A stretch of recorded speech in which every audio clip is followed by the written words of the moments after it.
ونعوذ بالله من شرور أنفسنا ومن سيئات أعمالنا من يهده الله فلا مضل له ومن يضلل فلا هادي له أي فلن تجد له وليا مرشدا ونشهد أن لا إله إلا الله وحده لا شريك له هو الذي لا ضد له ولا ند له لا مثل له ولا مثيل له لا وزير له ولا كفيل له لا شبه له ولا شبيه له لا ولد له ولا والد له وهو الواحد الفرد الصمد لم يلد ولم يولد ولم يكن له كفوا أحد ونشهد أن سيدنا ونبينا وحبيبنا وبشيرنا ونذيرنا وطبيبنا وطبيب أرواحنا وحبيبنا وحبيب ربنا محمدا عبد الله ورسوله أرسله بالحق بشيرا ونذيرا وداعيا إلى الله بإذنه وسراجا منيرا أما بعد فقد قال الله تعالى في كلامه المجيد وفي فرقانه الحميد أعوذ بالله من الشيطان الرجيم بسم الله الرحمن الرحيم قل هو الله أحد الله الصمد لم يلد ولم يولد ولم يكن له كفوا أحد إن الله وملائكته يصلون على النبي يا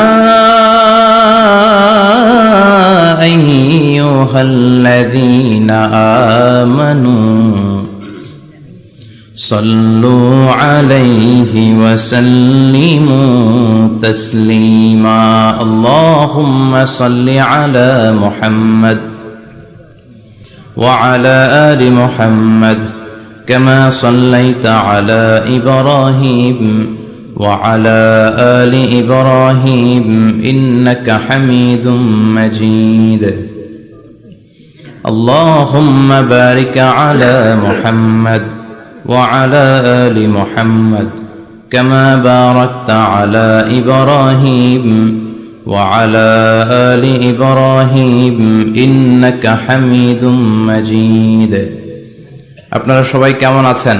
আলহামদুলিল্লাহ। আপনি কেমন আছেন? আলহামদুলিল্লাহ, আমিও ভালো আছি। আমাদেরকে ভালো রাখে কে? আল্লাহ। সুস্থ রাখে কে? আল্লাহ। অসুস্থ রাখে কে? আল্লাহ। এজন্য সব সময় আমরা প্রশংসা করব কার? আল্লাহ। আল্লাহর প্রশংসা করলে আল্লাহ খুশি হয়ে যায়, আর আল্লাহর বেশি বেশি প্রশংসা করলে শয়তান বেজার হয়ে যায়, ঠিক কিনা? ঠিক। আমরা কার খুশি চাই? আল্লাহর খুশি। আর আমাদের মিশনই হচ্ছে শয়তানকে বেজার রাখা। চিল্লায় বলেন ঠিক কিনা? ঠিক। এজন্য সবসময় আল্লাহর প্রশংসা করতে রাজি আছেন তো? বেশি বেশি প্রশংসা যদি করা হয় আল্লাহ তাআলা তার উপর রাজি খুশি হয়ে যায়, তার উপর রহমতের বারিধারা আর বেশি বেশি বর্ষণ করতে শুরু করে। চিল্লায় বলেন ঠিক কিনা? বিষ্ণু ঈসা ইসলাম মসজিদে নববীতে সালাত আদায় করছেন। তিনি নামাজ শুরু করলেন, আল্লাহু আকবার, কেরাত পড়লেন, রুকু করলেন, রুকু থেকে উঠে পড়লেন সামি আল্লাহু লিমান হামিদা। পেছন থেকে সাহাবারা পড়ল রব্বানা ওয়ালাকাল হামদ। এক সাহাবী অতিরিক্ত বাড়িয়ে পড়ল হামদান কাসীরান তাইয়িবান মুবারাকান ফীহি। চারটা শব্দ অতিরিক্ত পড়ল। কয়টা? এই সাহাবী ছাড়া আর কেউ এই চারটা শব্দ অতিরিক্ত পড়ে নাই। নামাজ শেষে বিষ্ণু ঈসা ইসলাম বললেন, কে অতিরিক্ত চারটা তাসবিহ বানিয়ে বানিয়ে পড়েছো যেটা আমি শিখাই নাই? আমি শুধু শিখিয়েছি রব্বানা ওয়ালাকাল হামদ, ও আল্লাহ প্রশংসা আপনার জন্য, প্রেজেস ফর ইউ, আপনার জন্য প্রশংসা, ও মাই লর্ড, এতটুকু শিখিয়েছি। ওয়ালাকাল হামদ, কিন্তু এরপরে অতিরিক্ত বললা কেন? হামদান কাসীরান তাইয়িবান মুবারাকান ফি। কে পড়েছো? দাঁড়াও। কেউ দাঁড়ায় না। বিশ্বনবী অভয় দিলেন, আমি কিচ্ছু বলবো না, দাঁড়াও। বিশ্বনবী যখন অভয় দিলেন, অভয় পেয়ে এক সাহাবী হাত তুলে দাঁড়ালেন, বললেন, ইয়া রাসূলুল্লাহ, আমি পড়েছি, আমারে মাফ করে দেন। বিশ্বনবী বললেন, কেন বললা? আমি তো শিখাই নাই। পেয়েছো কোথায়? সাহাবী বলল, ইয়া রাসূলুল্লাহ, রব্বানা ওয়ালাকাল হামদ মানে O my lord, all praises to you, O Allah সব প্রশংসা আপনার। তো আল্লাহর প্রশংসা যখন আমি করতে শুরু করি, অল্প করলে আমার পোষায় না, এজন্য আমি বাড়িয়ে বাড়িয়ে করি, বেশি বেশি করি। এটা আমার নিজ থেকে আমি বানিয়েছি। আমি বানিয়ে বানিয়ে পড়েছি হামদান কাসীরান তাইয়িবান মুবারাকান ফীহি। আমাকে মাফ করে দেন। বিষ্ণু বললেন, কোনো সমস্যা নাই, ভয় পেও না, চিন্তা করো না। তোমরা তো দেখোনি, আমি দেখেছি। সালাত অবস্থায় আমি দেখতে পেয়েছি তোমার এই অতিরিক্ত চারটা যে তাসবিহ, এটার সওয়াবটা বিদউয়া 30 মালাইকা, 30 জনেরও বেশি ফেরেশতা কে কার আগে আল্লাহর আরশে এই সওয়াবটা পৌঁছে দিবে এ নিয়ে আল্লাহর আকাশের মধ্যে তারা প্রতিযোগিতা করছিল। এজন্য আল্লাহর প্রশংসার দরকার আছে না নাই? ওয়া ইন তাউদ্দু নি'মাতাল্লাহি লা তুহসুহা। আল্লাহর নেয়ামতগুলো যদি গুনতে শুরু করে দাও, গুনে শেষ করা যাবে না। এজন্য বিষ্ণু বলেছেন, try to utilise the privilege. আল্লাহর দেয়া প্রিভিলেজ গুলো, চান্স গুলো, অপরচুনিটি গুলো তোমরা ব্যবহার করতে চেষ্টা করো। আল্লাহর এই রহমত বরকত গুলোকে কাজে লাগাও। ইগতানিম খামসান ক্বাবলা খামসিন, 5টা জিনিসকে 5টা জিনিস আসার আগে গনিমত মনে করো, কাজে লাগাও, ইউটিলাইজ করো। Try to take the best out of it, এর সর্বোচ্চটা নেয়ার চেষ্টা করো। আমাদের মুসলিম উম্মার সবচেয়ে বড় সমস্যা হচ্ছে আমাদের যে ক্যাপাসিটি আছে, আমাদের যে মেধা আছে, আমাদের যে প্রিভিলেজ গুলো আছে, এগুলোকে আমরা কাজে লাগাই না, ঠিক কি না? কিন্তু উন্নত বিশ্বে দেখবেন যার যতটুকু যোগ্যতা আছে সেটা সে মানবতার কল্যাণে, ইসলামের কল্যাণে কাজে লাগায়। মানবতার কল্যাণে কোনো যোগ্যতা বা কোনো কাজকে কাজে লাগানো, এটা অনেক বড় ইবাদত। সুবহানাল্লাহ পড়েন। সুবহানাল্লাহ। আমরা অনেকে মনে করি শুধু সালাত পড়া, রোজা রাখা, জিকির করা, সাদাকা দেয়া, চ্যারিটি দেয়া, এটাই ইবাদত না। যে কাজ করলে আল্লাহ খুশি, যে কাজ করলে মানবতার কল্যাণ হয়, তার সবটাই ইবাদত। চিল্লায় বলেন ঠিক কিনা? একজন রাস্তা চিনে না, আপনি রাস্তায় দাঁড়িয়ে রাস্তা দেখিয়ে দিলেন, এটা ইবাদত। একজন অসুস্থ, আপনি তাকে ঋণ দিলেন, এটা ইবাদত। একজন মুমূর্ষু ব্যক্তিকে বাঁচানোর জন্য রক্তের দরকার, আপনি রক্ত দিলেন, এটাও ইবাদত। প্রাণীর প্রতি আপনি দয়া করলেন, এটা ইবাদত। এজন্য প্রিভিলেজ গুলোকে কাজে লাগাতে হবে। বিষ্ণু বলেছেন, ইগতানিম খামসান ক্বাবলা খামসিন, 5টা জিনিস আসার আগে 5টা জিনিসকে কাজে লাগাও। নাম্বার 1 হচ্ছে হায়াতাকা ক্বাবলা মাউতিক, মৃত্যু আসার আগে জীবনটারে কাজে লাগাও, ঠিক কি না? ঠিক কথা বলেন। আমরা কে কবে মরবো জানি? কেউ কেউ জানি? কিন্তু মরবো যে এটা জানি, ঠিক কি না? মরবো এটা সুনিশ্চিত, কিন্তু কবে মরবো কারো জানা নাই। এজন্য মৃত্যু আসার আগে জীবনটাকে কাজে লাগাও। এবং in the day of judgement, কিয়ামতের কঠিন ময়দানে আল্লাহ কিন্তু জিজ্ঞেস করবেন, তোমার জীবনটাকে তুমি কোন কাজে লাগিয়েছো? 2 নম্বরে বিষ্ণু ঈসা ইসলাম বলেছেন, শাবাবাকা ক্বাবলা হারামিক, বার্ধক্য আসার আগে যৌবনকে কাজে লাগাও, ঠিক কি না? যুবকরা হচ্ছে শক্তির আধার, তাদের মধ্যে আছে প্রাণ ঢালা উচ্ছ্বাস, তাদের রক্ত গরম, তারা চাইলে অনেক কিছু করতে পারে, পারে না? কোটা বিরোধী আন্দোলন করতে পারে, তারা নিরাপদ সড়ক চাই আন্দোলন করতে পারে, তারা দুর্নীতিমুক্ত বাংলাদেশ গড়ার প্রত্যয় নিতে পারে। চিল্লায় বলেন ঠিক কিনা? এজন্য যুবকরা যদি জাগে, ভালো থাকবে বাংলাদেশ। যুবকরা যদি ইসলামের পক্ষে কাজ করে, বাংলাদেশটার রহমত আর বরকত দিয়ে সমৃদ্ধ করে দিবে কে? আল্লাহ। এজন্য যুবক ভাইয়েরা যারা আছে, তোমাদের এই সময়টা অনেক দামি সময়। কিয়ামতের দিন 7 শ্রেণীর লোককে আল্লাহ তাআলা তার আরশের নিচে ছায়া দিবে। এর মধ্যে এক শ্রেণীর মানুষ হচ্ছে শাবুন নাশাআ ফি ইবাদাতিল্লাহ, ওই যুবক যারা ইবাদতে সময় কাটিয়েছে, যারা তাদের অবসর সময়টা হিন্দি সিনেমা দেখে নাই, জি বাংলা দেখে নাই, স্টার জলসা দেখে নাই, রুব্বানে নাচে কোমর দুলায়া এগুলো দেখে নাই, তারা তাদের সময়টা আল্লাহর ইবাদতে কাজে লাগিয়েছে। ওই যুবকদেরকে কিয়ামতের ময়দানে আরশের নিচে ছায়া দিবে কে? আল্লাহ। অনেক যুবক আসছে আজকে আলহামদুলিল্লাহ। আমাদের এই সময়টা ইসলামের পক্ষে কাজে লাগাতে হবে। রাজি আছো তো? সবাই রাজি আছো? কিন্তু দুর্ভাগ্যজনক হলেও সত্য, বাংলাদেশে যুবকদের চরিত্র নষ্ট করার জন্য, তাদের এইম নষ্ট করে দেওয়ার জন্য, তাদের ক্যারিয়ার গুলো নষ্ট করে দেওয়ার জন্য যা যা দরকার তার সব কিছুর বন্দোবস্ত বাংলাদেশে আছে না নাই? তাদের নৈতিক অবক্ষয়ের জন্য সবচেয়ে ভয়ঙ্করতম জিনিস হচ্ছে মাদক। বাংলাদেশে এটা নাই? হ্যাঁ আছে। এই মাদকের সাথে মুসলমানের কোনো সম্পর্ক থাকতে পারে? সিগারেটের সাথে মুসলমানের কোনো সম্পর্ক থাকতে পারে? সিগারেটের অভ্যাস আমাদের নাই তো? হ্যাঁ, এটা কিন্তু জাহান্নামের খাবার। খেয়াল রাখবেন, সুগন্ধি, সুগন্ধি, this is the sign of paradise. সুঘ্রাণ, এটা হচ্ছে জান্নাতের আলামত, আর ধোঁয়া এটা জাহান্নামের আলামত। কথা কন? ধোঁয়া কিসের আলামত? আগুন জ্বালাইলে কি ওঠে? ধোঁয়া ওঠে। সিগারেট খেলে কি ওঠে? পৃথিবীতে এই একটা মাত্র খাবার আছে যেটা টয়লেটে বসে খাওয়া যায়। কথা বলেন, খাওয়া যায় না? টয়লেটে বসে খায়। আর পৃথিবীতে এই একটা মাত্র খাবার, পণ্য, যেই পণ্যের উপরে লেখা থাকে সংবিধিবদ্ধ সতর্কীকরণ, স্মোকিং কজেস ক্যান্সার, ধূমপান কর্কট রোগের কারণ, মানে ক্যান্সার রোগের কারণ। তার মানে এই পণ্যটা খেলে ক্যান্সার হয়। পৃথিবীতে আর কোনো পণ্যের গায়ে এরকম লেখা থাকে না যে এটা খাইলে এই রোগ হয়। ফর এন এক্সাম্পল, বাজারে এক বিস্কুট আসছে। কি আসছে? এই বিস্কিটের গায়ে লেখা, এই বিস্কিট যদি কোনো বাচ্চা খায়, ওই বাচ্চা ডায়রিয়াতে মারা যাবে, উপরে লেখা। কিনবেন? কথা বলেন।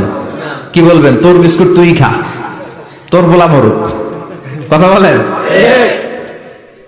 কিন্তু সিগারেট এমন একটা পণ্য যেটার গায়ে লেখা থাকে যে এটা খেলে মানুষ মরে, তারপরও মানুষ খায়।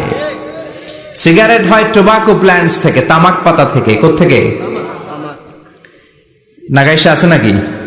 তামাকের চাষ টাস কমে গেছে না? এটাতে আবার বেড়া টেরা দেওয়া লাগে না, কারণ ছাগলও মুখ দেয় না। কথা বলেন। তো যেটাতে ছাগলও মুখ দেয় না, এটা কি মুমিন বান্দা মুখ দিতে পারে? জোরে বলেন।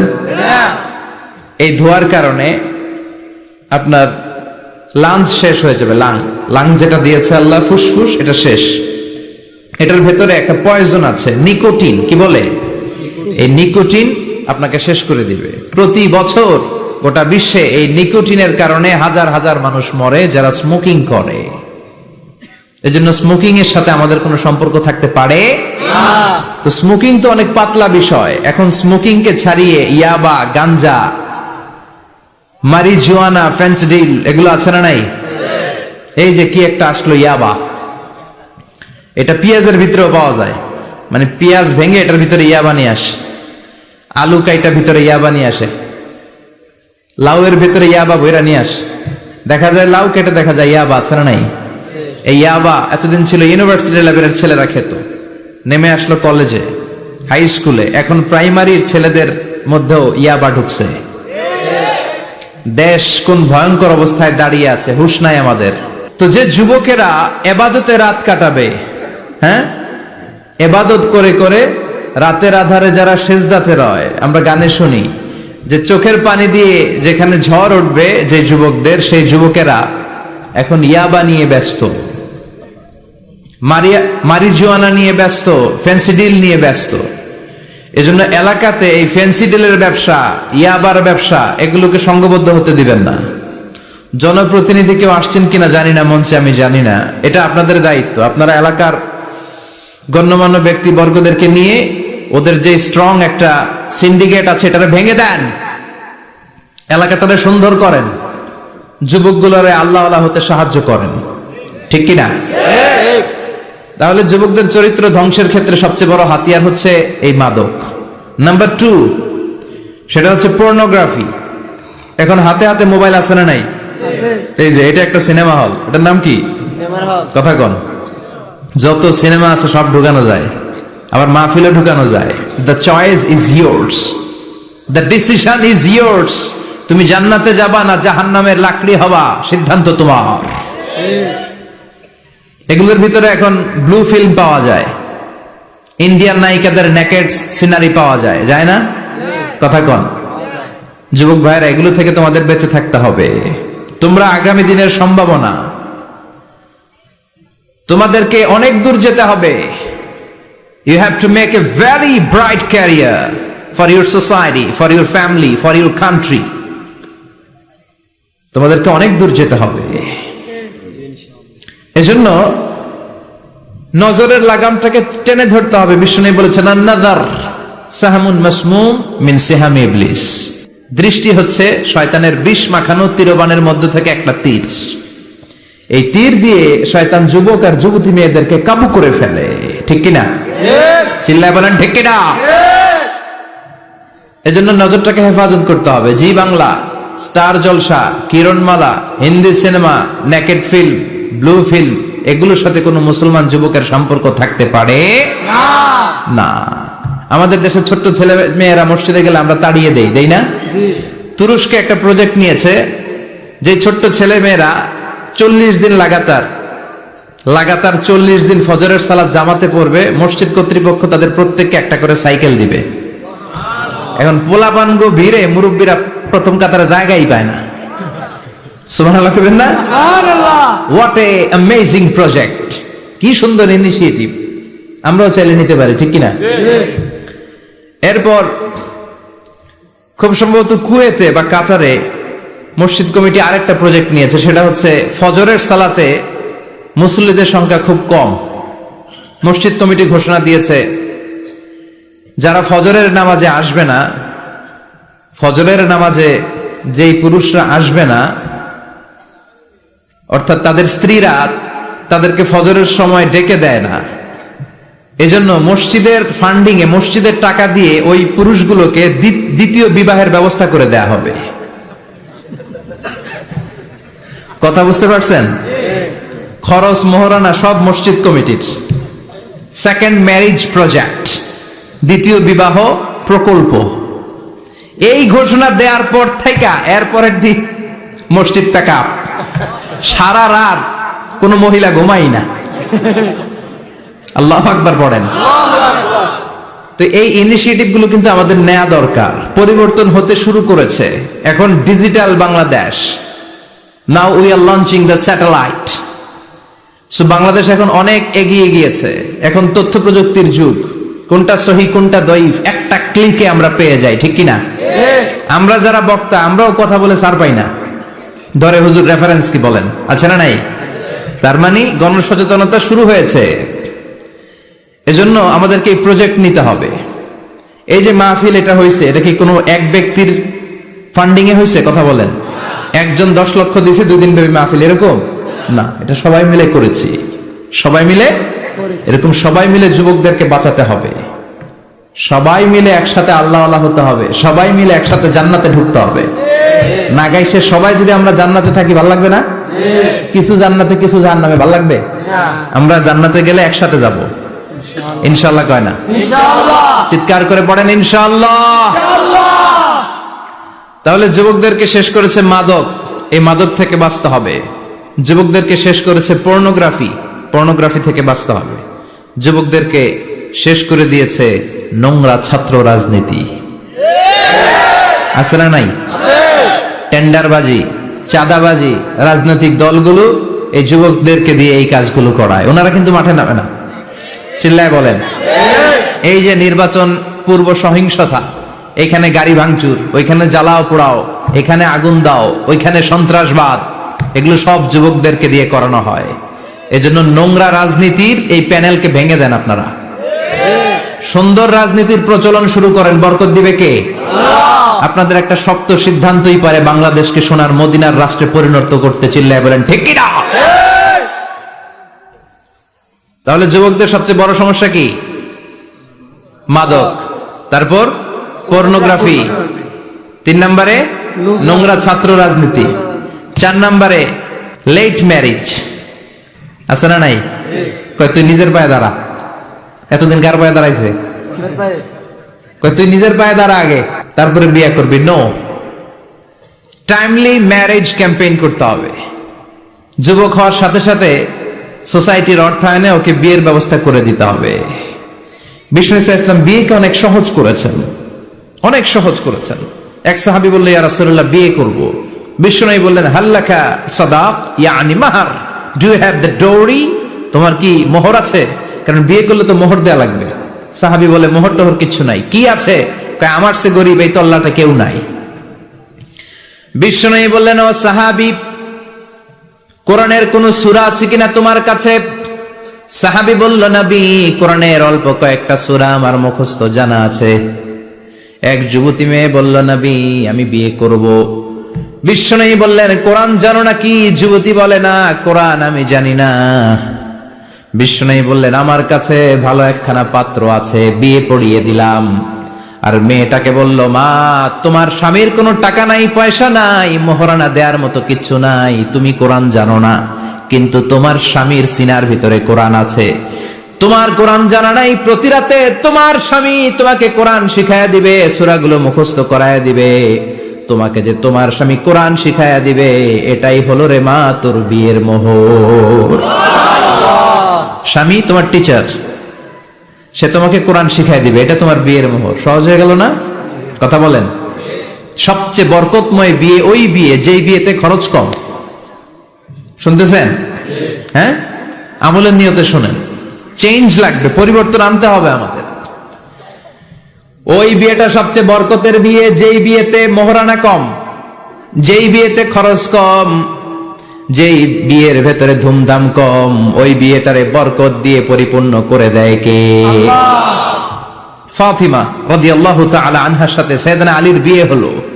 ফাতিমাকে যে বিষ্ণু বললেন, আলী আমার কাছে এসে তোমার কথা বলেছে, তুমি কি রাজি? ফাতিমা কোনো কথা বলে না। আবার জিজ্ঞেস করা হলো, কথা বলে না। ফাসাকাতাত, চুপচাপ। 3 বার বিশ্বনবী জিজ্ঞেস করলেন, 3 বারই চুপচাপ। আসুকুতু নিসফুর রিদা, মেয়েদের চুপ থাকা সম্মতির অর্ধেক। জোরে কোন ঠিক কিনা? কি লজ্জাবতী নারী, কিছু বলেই না। তার মানে বাবা যেটা ডিসাইড করবে ওইটাই। ফাতেমার সাথে সাইয়েদনা আলীর বিয়ে হয়ে গেল।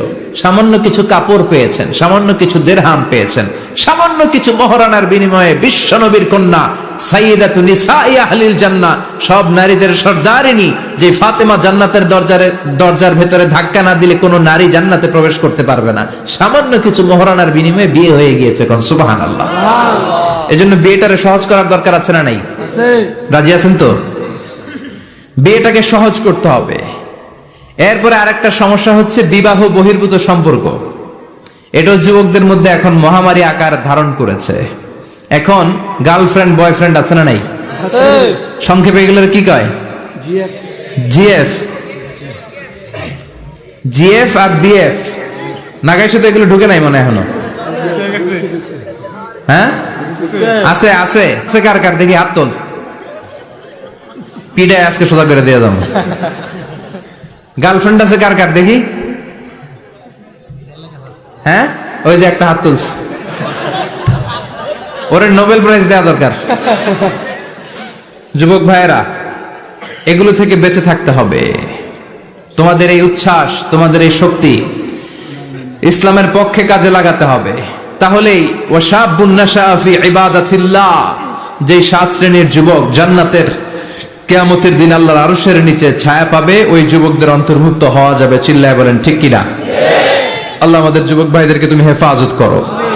তাহলে মৃত্যু আসার আগে বিশ্বনবী বললেন, জীবন কাজে লাগাও। বার্ধক্য আসার আগে যৌবনকে কাজে লাগাও, অসুস্থ হওয়ার আগে সুস্থতাকে কাজে লাগাও। সুবহানাল্লাহ পড়ে। সুবহানাল্লাহ। এরপরে বিষ্ণু বললেন দারিদ্রতার কষাঘাত আসার আগে ধনাঢ্যতাকে কাজে লাগাও। 5 নম্বরে সব শেষে বিশ্বনবী বললেন ব্যস্ত হয়ে যাওয়ার আগে অবসরকে কাজে লাগাও। এগুলোকে কাজে লাগাতে রাজি আছেন? সবাই রাজি আছেন তো? ইনশাআল্লাহ। রাজি আছেন সবাই? ইনশাআল্লাহ। আল্লাহ তুমি তৌফিক দাও। চিল্লায় পড়েন আমিন। আমিন। আর জোরে পড়েন আমিন। আমিন। 2 দিন ব্যাপী তাফসীরুল কোরআনের মাহফিল। আজকে প্রথম দিন। অনেকে কথা বলেছেন আজকে। কারি আব্দুল কাইয়ুম মিয়া যে চমৎকার কথা বলছিলেন, আল্লামা কবির আহমদ কথা বলেছেন। কালকে সকালে আবার মহিলা সমাবেশও আছে। আসবেন তো আপনারা? পুরুষরা আসবে? হ্যাঁ, আসবে না? একটু জায়গা করে দিয়েন, সামনে কিছু জায়গা করে দিয়েন। পুরুষরা বসলো আর পেছনে বোনেরা বসলো। নারীদেরকে কোরআনের কথা বেশি বেশি শোনানো দরকার, কেননা বিষ্ণু বলেছেন দুনিয়া কুল্লুহা মাতা ওয়া খায়রু মাতা'আদ দুনিয়া আল মারআতুস সালিহা। পৃথিবীতে যা দেখা যায় সব সম্পদ, সব কি সম্পদ। কথা বলেন? সব হচ্ছে অ্যাসেট, সব সম্পদ। আর এই সব সম্পদের মধ্যে সবচেয়ে দামি সম্পদ হচ্ছে সতী সাধী নারী। সুবহানাল্লাহ। বাড়িতে গিয়া সুবহানাল্লাহ। এই জন্য নারীদেরকে ইসলাম শিখাতে হবে, কোরআন শিখাতে হবে। আল্লাহ তুমি তৌফিক দাও। আমিন। উত্তর নাগাইশ জামে মসজিদ সংলগ্ন আজকের এই প্রোগ্রাম, যারা এই প্রোগ্রামের অ্যারেঞ্জ করেছেন তাদেরকে আমি আন্তরিক শুভেচ্ছা এবং মোবারকবাদ জানাই। আয়োজনে হচ্ছে হিলফুল ফুজুল ইসলামী যুব সংগঠন। মাশাআল্লাহ, হিলফুল ফুজুল আছে এখানে না? যেখানেই হিলফুল ফুজুল ওইখানেই বরকত, বেশি না কম?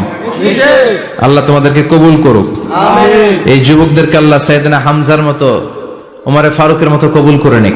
আমিন। আমরা আরো জোরে পড়ে আমিন। আমিন। আসুন আমরা ফরমালি আল্লাহকে থ্যাঙ্কস জানাই যে আল্লাহ তাআলা এত চমৎকার পরিবেশে আমাদেরকে শীতকালে এই প্রোগ্রামগুলোতে আসার বসার তৌফিক এনায়েত করেছেন। আসুন হৃদয় নিংড়ানো মনের সবটুকুন ভালোবাসাকে উজাড় করে দিয়ে সিংহসার দুয়ের মতো গর্জন করে আকাশ বাতাস প্রকম্পিত করে মন প্রাণ বুক মুখ একসাথে করে দেহের সবটুকুন শক্তি গলার মাঝ বরাবর এনে চিৎকার করে আমরা পড়বো কালিমাতুশ শুকর আলহামদুলিল্লাহ।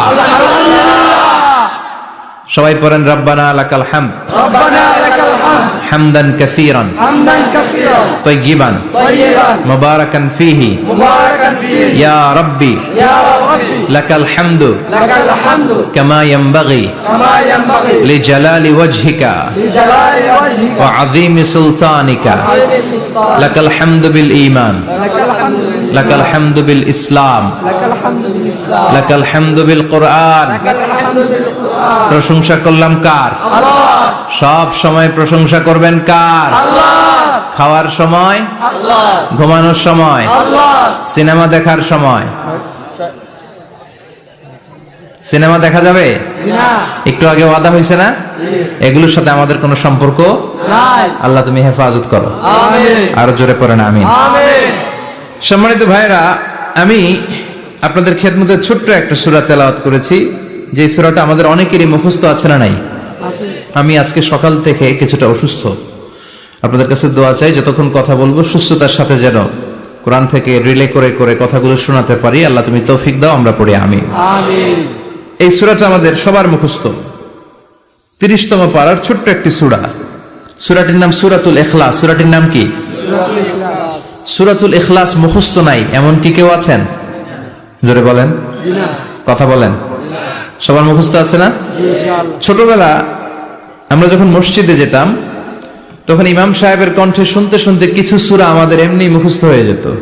সূরাতুদ দোহা, সূরাতুত তিন, সূরাতুল ফিল, সূরাতুল ইখলাস। এগুলো দিনক্ষণ ঠিক করে মুখস্থ করা লাগে না। এগুলো শুনতে শুনতে কবে যে মুখস্থ হয়ে গেছে আমরা নিজেরাও জানি না। সুবহানাল্লাহ পড়বেন না? সুবহানাল্লাহ। সূরাতুল ইখলাস হচ্ছে ঠিক তেমন একটি সূরা যে সূরাটি আমাদের প্রত্যেকের কলিজার ভেতরে আছে না নাই? আছে। এটি অনেক দামি একটি সূরা। আমরা অনেক সময় অনেক জিনিসকে খুব তুচ্ছ মনে করি, জানা থাকার কারণে খুব ছোট মনে করি। আসলে ওগুলো ছোট নয়, আসলে এগুলোর স্ট্যাটাস, এগুলোর মর্যাদা, ডিগনিটি অনেক হাই, অনেক বেশি। তোর মধ্যে সূরাতুল ইখলাস হচ্ছে অন্যতম। দেখতে ছোট কিন্তু মহিমা বেশি। বাংলাদেশে এক ধরনের ছোট মরিচ পাওয়া যায় না? কি মরিচ বলে এটারে? হ্যাঁ, ধান্না মরিচ। ধান্না মরিচ তো এটা ছোট কিন্তু ঝাল আছে না নাই? ঝাল কিন্তু ছোট না। জাল অনেক বড়। তো এই সূরাটাও এই ধান্নামোজের মতো, ধান্নামোজ যেমনি ছোট, এই সূরাটাও দেখতে ছোট, কিন্তু এটার ঝাল বেশি, এটার বরকত বেশি, এটার মার্সি এন্ড ব্লেসিংস বেশি, এটার স্ট্যাটাস অনেক হাই। তো আজকের এই চমৎকার রজনীতে আমরা এই ছোট্ট সূরাটি থেকে কি শিক্ষা আল্লাহ তাআলা আমাদের জন্য রেখেছেন সেটা আমরা জানবার চেষ্টা করব। আওয়াজ তুলে সবাই পড়েন ইনশাআল্লাহ। আমি সবসময় বলে থাকি যে আমি যখন আলোচনা করি আমি মনে করি যে আমি ক্লাস নিচ্ছি, তার মানে সবাই ছাত্র, আর যিনি কথা বলেন তিনি শিক্ষক, আর ছাত্রদেরকে কিছু জিজ্ঞেস করলে আওয়াজ করে উত্তর দিতে হয়, ঠিক কিনা? এজন্য শেষ পর্যন্ত উত্তর দিবেন তো ইনশাআল্লাহ। এবং কি কি শিখলেন আমি চাইবো যে আপনারা রিপিট করেন, রিপিট করে আমাকে শোনান যে আমরা এগুলো শিখলাম, ঠিক কিনা? ইনশাআল্লাহ। এই সূরাতুল ইখলাস, এই সূরাটি মাক্কি সূরা। কি সূরা? মাক্কি সূরা। সবাই বলেন মাক্কি সূরা। মাক্কি সূরা। হিজরতের আগে যে সূরাগুলো নাজিল হয় এগুলোকে আমরা বলি মাক্কি।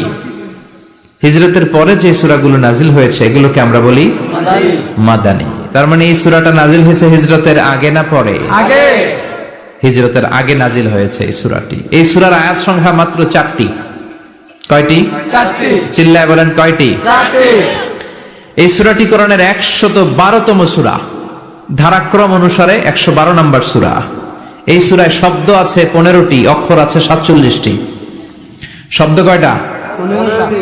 অক্ষর কয়টা? 47টি। আবার বলেন শব্দ, 15। অক্ষর। 47।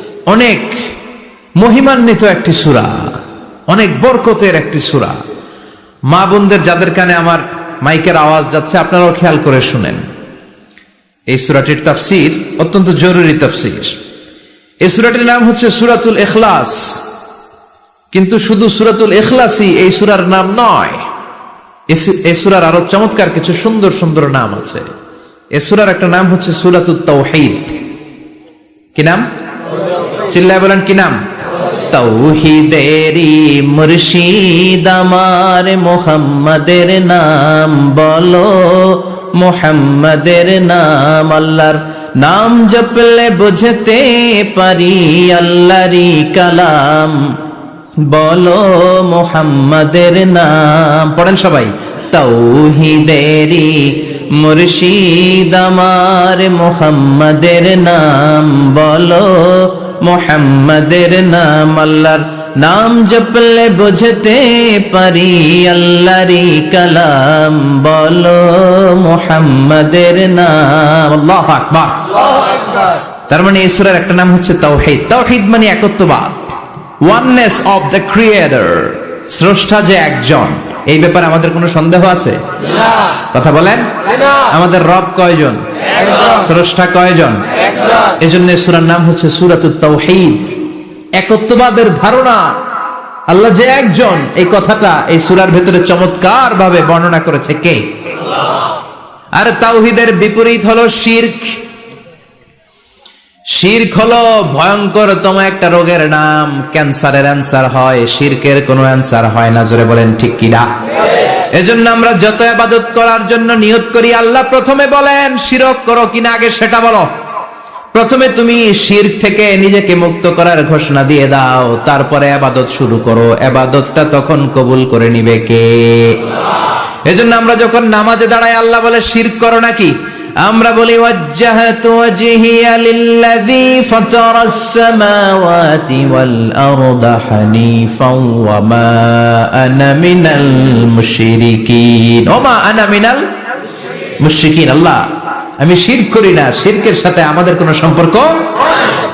আবার যখন ইজার আর রিদা পরে জিলহজ মাসে হজের জন্য আরাফাতের ময়দানে আমরা চলে যাই, আল্লাহ বলেন হজের ঘোষণা পরে দাও, আগে ঘোষণা দাও শিরক করো নাকি? আমরা তখন ঘোষণা দেই লাব্বাইক আল্লাহুম্মা লাব্বাইক। পারেন না? লাব্বাইক আল্লাহুম্মা লাব্বাইক, লাব্বাইক লা শারীকা লাক লাব্বাইক, ইন্নাল হামদা ওয়ান নি'মাতা লাকা ওয়াল মুলক লা শারীকা লাক। পড়েন লাব্বাইক আল্লাহুম্মা লাব্বাইক, লাব্বাইক লা শারীকা লাক লাব্বাইক, ইন্নাল হামদা ওয়ান নি'মাতা লাকা ওয়াল মুলক লা শারীকা লাক। আমরা বলি লা শারীকা লাক, ঠিক কি না?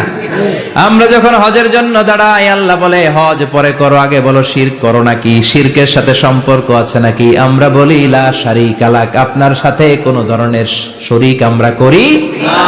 তার মানে শিরক হচ্ছে ভয়ঙ্কর অপরাধ। সব গুনাহ আল্লাহ মাফ করে দেয়, সব গুনাহ আল্লাহ ক্ষমা করে দেয়, একটা গুনাহ ছাড়া, সেটা হলো শিরকের গুনাহ। সেটা কিসের গুনাহ? কথা বলেন। এজন্য চাইতে হবে একজনের কাছে, তিনি কে? মাফ করতে পারে একজন, তিনি কে? মনের বাসনা পূরণ করতে পারে একজন, তিনি কে? বিপদ থেকে রক্ষা করতে পারে একজন, তিনি কে? নির্বাচনে বিজয় দিতে পারে একজন, তিনি কে? এজন্য চাইতে হবে কার কাছে? এটার নাম হচ্ছে তাওহীদ। এটার নাম কি? তাওহীদ। তার বিপরীত হচ্ছে শিরক। বিষ্ণু বলেন আখফা মিন দাবিবিন নামাল, পিঁপড়ার গুটি গুটি পায়ের চেয়েও সূক্ষ্ম হচ্ছে শিরক।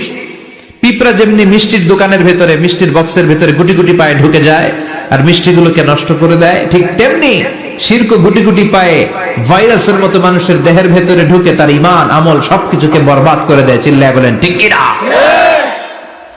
এজন্য আল্লাহ ডেকে বলেন গোলাম, কিয়ামতের কঠিন ময়দানে পাহাড় পরিমাণ গুনাহ নিয়ে যদি তোমরা আমার কাছে আসো, আর ওই পাহাড় পরিমাণ গুনার ভেতরে যদি কোনো শিরকের গুনাহ না থাকে, তাহলে আমি আল্লাহ পাহাড় পরিমাণ ক্ষমা নিয়ে তোমার কাছে হাজির হয়ে যাব। পাহাড় পরিমাণ গুনাহ, কিন্তু এই গুনাতে শিরকের গুনাহ নাই, অন্য গুনাহ। তাহলে পাহাড় পরিমাণ ক্ষমা নিয়ে আমাদের কাছে হাজির হয়ে যাবে কে? এটার নাম হচ্ছে তাওহীদ, এক আল্লাহ বিশ্বাস করা। এজন্য সূরাতুল ইখলাস শুধু সূরাতুল ইখলাসের নাম নয়, এই সূরার আরেকটা নাম হচ্ছে সূরাতুত তাওহীদ। চিল্লায় বলেন কি নাম? সবাই বলেন কি নাম? আবার এই সূরার আরেকটা নাম হচ্ছে সূরাতুল মা'রিফা। কি নাম? সবাই বলেন, আরো জোরে বলেন। সূরাতুল মা'রিফা। মা'রিফা মানে জানা বা চেনা। এই সূরা পড়লে আল্লাহরে জানা যায়, এই সূরা পড়লে আল্লাহরে চেনা যায়, এই সূরা পড়লে আল্লাহর পরিচয় পাওয়া যায়। এজন্য সূরার নাম হচ্ছে মা'রিফা। এই সূরার নাম কি? সূরাতুল মা'রিফা। কিন্তু আমরা এটার নাম দিছি মারেফত, মাইরের পথ। এগুলোর মাইর দিতে হবে। নামাজ নাই, রোজা নাই, লাল শালু পড়ে থাকে, চুলে ঝুটি বেঁধে থাকে, আছে না নাই? দিল বান্দা কালমা চোর, না পায় শ্মশান না পায় ঘোর, দিন থাকিতে আয়রে পথে ছাইড়া দে ভণ্ডামি, ভণ্ডামি ভণ্ডামি ভণ্ডামি, ছাইড়া দে ভণ্ডামি। নামাজ কালাম পড়ে না, ইবলিস শয়তানের নানা। এরকম আছে না নাই? নামাজ রোজা নাই, এদের নামাজ লাগে না, রোজা লাগে না, শরিয়া লাগে না, ইসলাম লাগে না, সুন্নাহ লাগে না, চুলে জট পাকানো, গোসলও করে না। এমন পীরও নাকি আছে সারা বছর গোসল করে না। হ্যাঁ, খাটাস, খবিস, সারা বছর গোসল করে না। সারা বছর নাকি গোসল করে না, বছরে একবার গোসল করে, আর ওই গোসলের পানি বরকতের নিয়তে মুরিদরা সব খায় ফেলায়। নামাজ কালাম পড়ে না, ইবলিস শয়তানের নানা, ধর্মের একখান খুঁটি ধইরা কয়দিন করবা হয়রানি, ভণ্ডামি ভণ্ডামি ভণ্ডামি, ছাইড়া দে ভণ্ডামি। দোদেল বান্দা কালমা চোর, না পায় শ্মশান না পায় ঘোর, দোদেল বান্দা কালমা চোর, না পায় শ্মশান না পায় ঘোর, দিন থাকিতে আয়রে পথে ছাইড়া দে ভণ্ডামি, ভণ্ডামি ভণ্ডামি ভণ্ডামি, ছাইড়া দে ভণ্ডামি। ঠিক কি না? এগুলোর সাথে ইসলামের সম্পর্ক নাই, এগুলোরে মারেফা বলে না, ওরা নাম দিছে মারেফত, আসলে মাইরের পথ। কথা বলেন ঠিক কিনা? মাইরের উপরে কোনো ওষুধ নাই, মাইরের মধ্যে ভিটামিন আছে। এজন্য বাংলাদেশে সুন্দর একটা কথা বলে যে সোজা আঙ্গুলে সবসময় ঘি ওঠে না, আঙ্গুল মাঝে মাঝে বাঁকা করতে হয়। এই বেয়াদব গুলারে শিক্ষা দিতে হলে ওই মাইরের পথে আপনাদেরকে যেতে হবে, ছিন্ন বিচ্ছিন্ন করে দিতে হবে, এদের সংঘবদ্ধ অবস্থানকে সারখার করে দিতে হবে, তাহলে দেখবেন সব সোজা হয়ে যাবে। চিল্লায় বলেন ঠিক কিনা? লা রুহবানিয়াতা ফিল ইসলাম, ইসলামে সন্ন্যাসবাদ নেই। Islam it's a very all encompassing social system. এটা হচ্ছে একটা ব্যালেন্স রিলিজিয়নের নাম। মন গড়া কিছু করলেই আল্লাহর দরবারে সেটা কবুল হবে না। এক সাহাবী ঘোষণা দিল, সারা রাত তাহাজ্জুদ পড়ব, রাত্রে আমি ঘুমাবো না। আরেক সাহাবী বলল, আমি বিয়ে করেছি কিন্তু বউয়ের কাছে যাব না। আরেক সাহাবী বলল, আমি সারা বছর রোজা রাখবো, একটা রোজাও ভাঙবো না, একটা রোজাও ভাঙবো না। বিশ্বনবী শুনে রেগে গেলেন। বিশ্বনবী বললেন, কারা কারা এই ঘোষণা দিয়েছো যে সারা বছর রোজা রাখবা? সারা বছর রোজা রাখার সিস্টেম ইসলামে নাই। এটাকে আরবিতে বলে সাওমে ভেসাল। কি বলে? সারা বছর রোজা রাখলে কোনো সওয়াব হবে? কথা কোন হবে? কোনো সওয়াব হবে না। সারা রাত তাহাজ্জুদ পড়লে সওয়াব হবে? কোনো সওয়াবই নেই। আপনাকে ঘুমাতে হবে, আবার তাহাজ্জুদও পড়তে হবে, আবার ঘুমাতে হবে, আবার ফজরের নামাজে প্রথম কাতারে থাকতে হবে। চিল্লায় বলেন ঠিক কি না? এজন্য ইসলাম হলো ভারসাম্যপূর্ণ জীবন বিধান। ছেলে মেয়ে রেখে দিয়ে, সমাজ রেখে দিয়ে, কাজকর্ম রাজ্য রেখে দিয়ে আপনি সন্ন্যাসী সেজে বসে থাকলেন, এটার নাম ইসলাম না।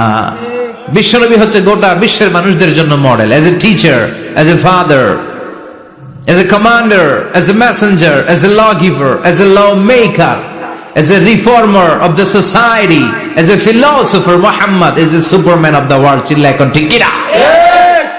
তিনি শিক্ষক হিসেবেও সেরা, তিনি বাবা হিসেবেও সেরা। তিনি সাইয়্যিদাতুনা ফাতিমাকে এত ভালোবাসতো, বিশ্বনবী বলতেন, ফাতেমা আমার কলিজার টুকরা, যে ফাতেমারে কষ্ট দেয় সেজন্য আমি বিশ্বনবীরে কষ্ট দেয়। সফরে গেলে সবার শেষে ফাতিমার সাথে দেখা করে সফরে বেরোতেন, আবার সফর শেষ করে ঘরে ঢোকার সময় সবার আগে বিশ্বনবী ফাতেমার সাথে দেখা করে নিতেন। কি সুন্দর ফ্যামিলি লাইফ। তার মানে বাবা হিসেবে সেরা, আবার নানা হিসেবে সেরা। হাসান হুসাইন ছিল রাইহানা চাইন, বিশ্বনবীর পারফিউম। বিশ্বনবী বলতেন, রাইহানা চাইনি ফিদ দুনিয়া। হাসান এবং হুসাইন হলো দুনিয়ার বুকে আমার সুগন্ধি। হাসান হুসাইনের দেহের মধ্যে এমন কোন জায়গা নাই যেই জায়গায় বিশ্বনবীর দুইটা ঠোঁট লাগে নাই। হাসান হুসাইনের দেহের প্রতিটা জায়গায় বিশ্বনবী চুমু দিয়েছেন। হাসান কোলে উঠলে হুসাইন উঠতে চাইতো, হুসাইন উঠতে চাইলে হাসান উঠতে চাইতো। বিশ্বনবীকে ঘোড়া বানিয়ে হাসান কাঁধে উঠতো, আবার হাসানকে নামিয়ে দিয়ে হুসাইন কাঁধে উঠতো। তার মানে নানা হিসেবে সেরা। জোরে বলেন ঠিক কিনা? নবী হিসেবে সেরা।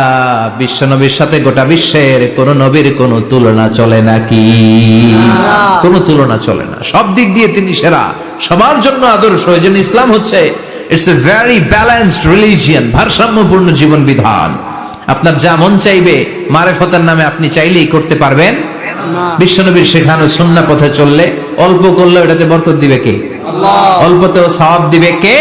আল্লাহ। এজন্য সূরার একটা নাম হলো সূরাতুল মা'রিফা। মা'রিফা মানে জানা বা চিনা। এই সূরা পড়লে আল্লাহরে জানা যায়, এই সূরা পড়লে আল্লাহকে চেনা যায়। চিল্লায় বলেন ঠিক কিনা? ঠিক। তার মানে দুইটা নাম জানলাম, একটা হচ্ছে সূরাতুত তাওহীদ। চিল্লায় বলেন কি নাম? সূরাতুত তাওহীদ। চিল্লায় কইছেন? চিল্লায় বলেন কি নাম? সূরাতুত তাওহীদ। দুই নম্বরে হলো সূরাতুল মা'রিফা। কি নাম? সূরাতুল মা'রিফা। তিন নম্বর হলো সূরাতুস সমাদ। সূরাতুল ইখলাসের আরেক নাম সূরাতুস সমাদ, কারণ সমাদ শব্দটা এই সূরার ভেতরে আছে না নাই? কুল হুয়াল্লাহু আহাদ আল্লাহুস সামাদ লাম ইয়ালিদ ওয়া লাম ইউলাদ ওয়া লাম ইয়াকুল লাহু কুফুয়ান আহাদ। তার মানে সমাদ কার নাম? চিল্লায় বলেন আল্লাহর নাম। সমাদ হচ্ছে আল্লাহর নাম। সমাদের বিপরীত হচ্ছে সনাম। সমাদ শব্দের বিপরীত কি? সনাম মানে মূর্তি। সনাম মানে কি? স্ট্যাচু। সনাম মানে মূর্তি। বিশ্বনবীর জামানায় এক লোক মূর্তির ইবাদত করত, মূর্তিটারে সব সময় আদর করত, মূর্তিটারে সব সময় ভালোবাসতো, সোহাগ করতো, মূর্তির কাছে চাইতো। রাত্রিবেলা উঠে মূর্তির কাছে কেঁদে কেঁদে মনের দুঃখ বলতো আর জিকির করতো সনাম সনাম সনাম।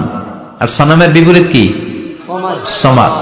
একদিন তার প্রিয় মূর্তিটাকে রেখে, তার কল্পিত খোদাটাকে রেখে সে বাজারে গেল। বাজার থেকে এসে দেখে তার মূর্তি গোসল করে দাঁড়ায় আছে, উপরে পানি, গোসল করা পানি। He thought it is the water of mercy and barakah. সে ভাবলো যেহেতু আমার খোদার গায়ের পানি, এটা রহমতের পানি হবে। কথা বলেন, খোদায় যদি গোসল করে খারাপ পানি দিয়ে করবে নাকি? কথা কয় না? এটা অনেক দামি পানি হবে, এটা নিশ্চয়ই বরকতের পানি হবে। He thought it is the water of mercy and blessings and water of rahmah. সে ভাবলো এটা রহমতের পানি, এই পানিকে তো এমনি মিস করা যায় না। যত রোগ আছে সব রোগের নিয়তে এখনই খাওয়া শুরু করে দেই। জিহ্বা দিয়ে চাটতে শুরু করেছে, started to suck it, the water of barakah. When he started to suck it, he found the taste is little bit weird, the taste is bitter. স্বাদটা একটু কটা কটা লাগে, লোনা লোনা লাগে, টক টক লাগে। বাট সে মনে মনে ভাবে এটা তো রহমতের পানি, ইট শুড বি সুইটার, এটা তো মিষ্টি হওয়ার কথা। কি হওয়ার কথা? It should be sweeter, but it is bitter. স্বাদটা কেমন টক টক, কটা কটা, লোনা লোনা, লবণ লবণ লাগে। ঘটনা কি? রহমতের পানি, খোদার গায়ের পানি, এটা কটা হবে কেন? খুঁজতে লাগলো কোনো কিছু ঘটছে কিনা। আশেপাশে তাকায় দেখে হাদিসে এসেছে সালাবান। সালাব মানে কি কে জানে? কুত্তা না, খ্যাকশিয়াল। আসলে কি?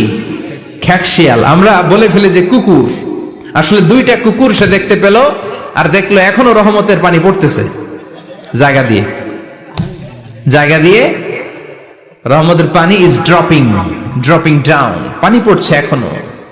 বুঝতে আর বাকি রইল না আসলে এটা রহমতের পানি না, এটা গজবের পানি। কথা বলেন? রেগে মেগে আগুন। ঘটনা কি? এতদিন ভাবতাম খোদা, এখন দেহি হুদা। রাতের ঘুম নষ্ট করে কত রাত কেটেছি, কত রাত মনের কথাগুলো তাকে আমি বলেছি, এখন দেহি হুদা। আগে ভাবতাম খোদা, আসলে তো এইটা আমার কিচ্ছু করতে পারবে না, এটার এখন সাইজ করার সময় আসছে। কথা কন?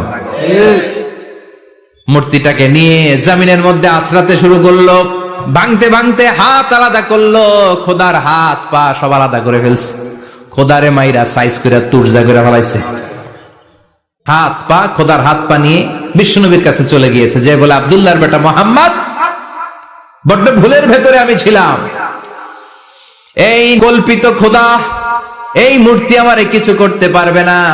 যে নিজেকে খ্যাকশিয়ালের পেশাব থেকে নিজের দেহটারে বাঁচাতে পারে না, এই খ্যাকশিয়ালের পেশাব থেকে যে নিজের রক্ষা করতে পারলো না, সে কিয়ামতের দিন কঠিন মুসিবতের কালে জাহান্নামের আগুন থেকে আমারে কেমনে বাঁচাবে?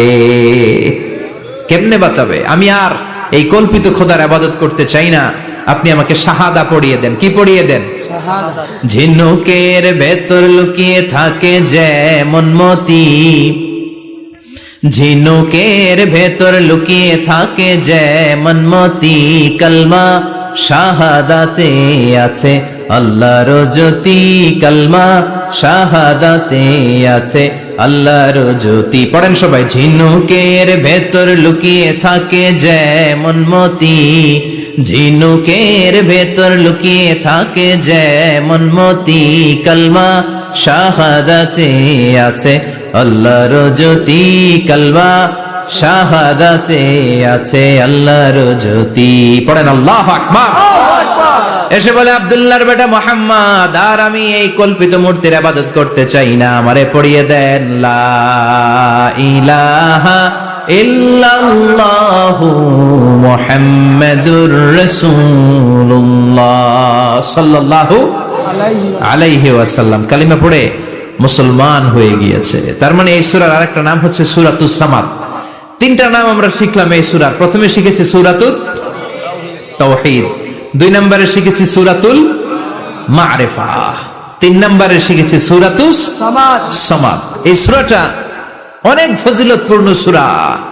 বিশ্বনবী এই সূরাটাকে বড্ড বেশি ভালোবাসতেন। বিশ্বনবী সাল্লাল্লাহু আলাইহি ওয়াসাল্লাম ফজরের যে 2 রাকাত সুন্নাত, মাগরিবের যে 2 রাকাত সুন্নাত, এই সুন্নাত নামাজে এই সূরাটা পড়তেন। জোরে পড়েন সুবহানাল্লাহ। আবার যারা হজ উমরা করতে গিয়েছেন, তাওয়াফ করা লাগে, ফরজ তাওয়াফ আছে, নফল তাওয়াফ আছে, 7টা টার্ন করা লাগে। হাজরে আসওয়াদ থেকে শুরু করে আবার হাজরে আসওয়াদ পর্যন্ত 1 চক্কর, এরকম 7টা চক্কর দিলে হয় একটা তাওয়াফ। সব নবীরা, সব আল্লাহর ওলিরা, পৃথিবীর সব মুসলমানরা আল্লাহর এই ঘরকে কেন্দ্র করে প্রতিদিন তাওয়াফ করে। কোন সুবহানাল্লাহ।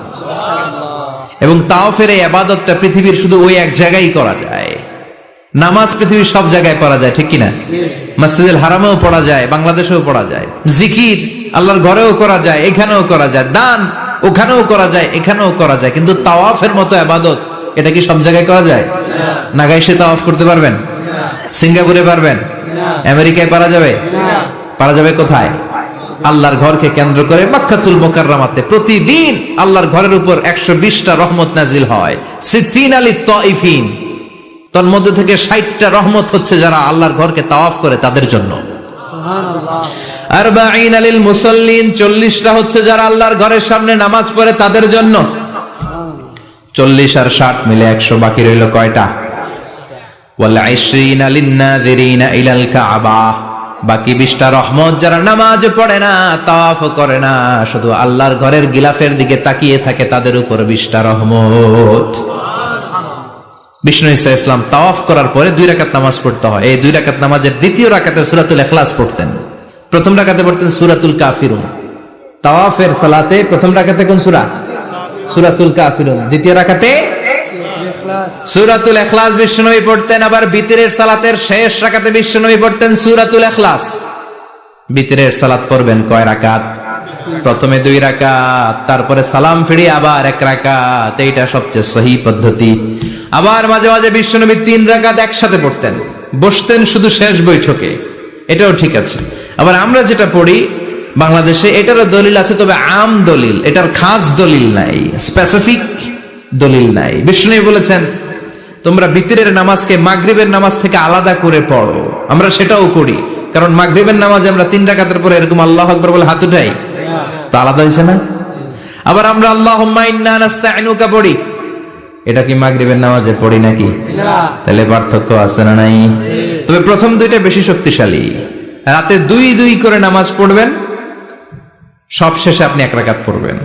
বিষ্ণু বলেছেন ইজআলু আখিরা সালাতিকুম ফিল লাইলি বিতরা, তোমরা রাতের শেষ নামাজটাকে বিতরের নামাজ বানিয়ে দিও। সুবহানাল্লাহ পড়েন।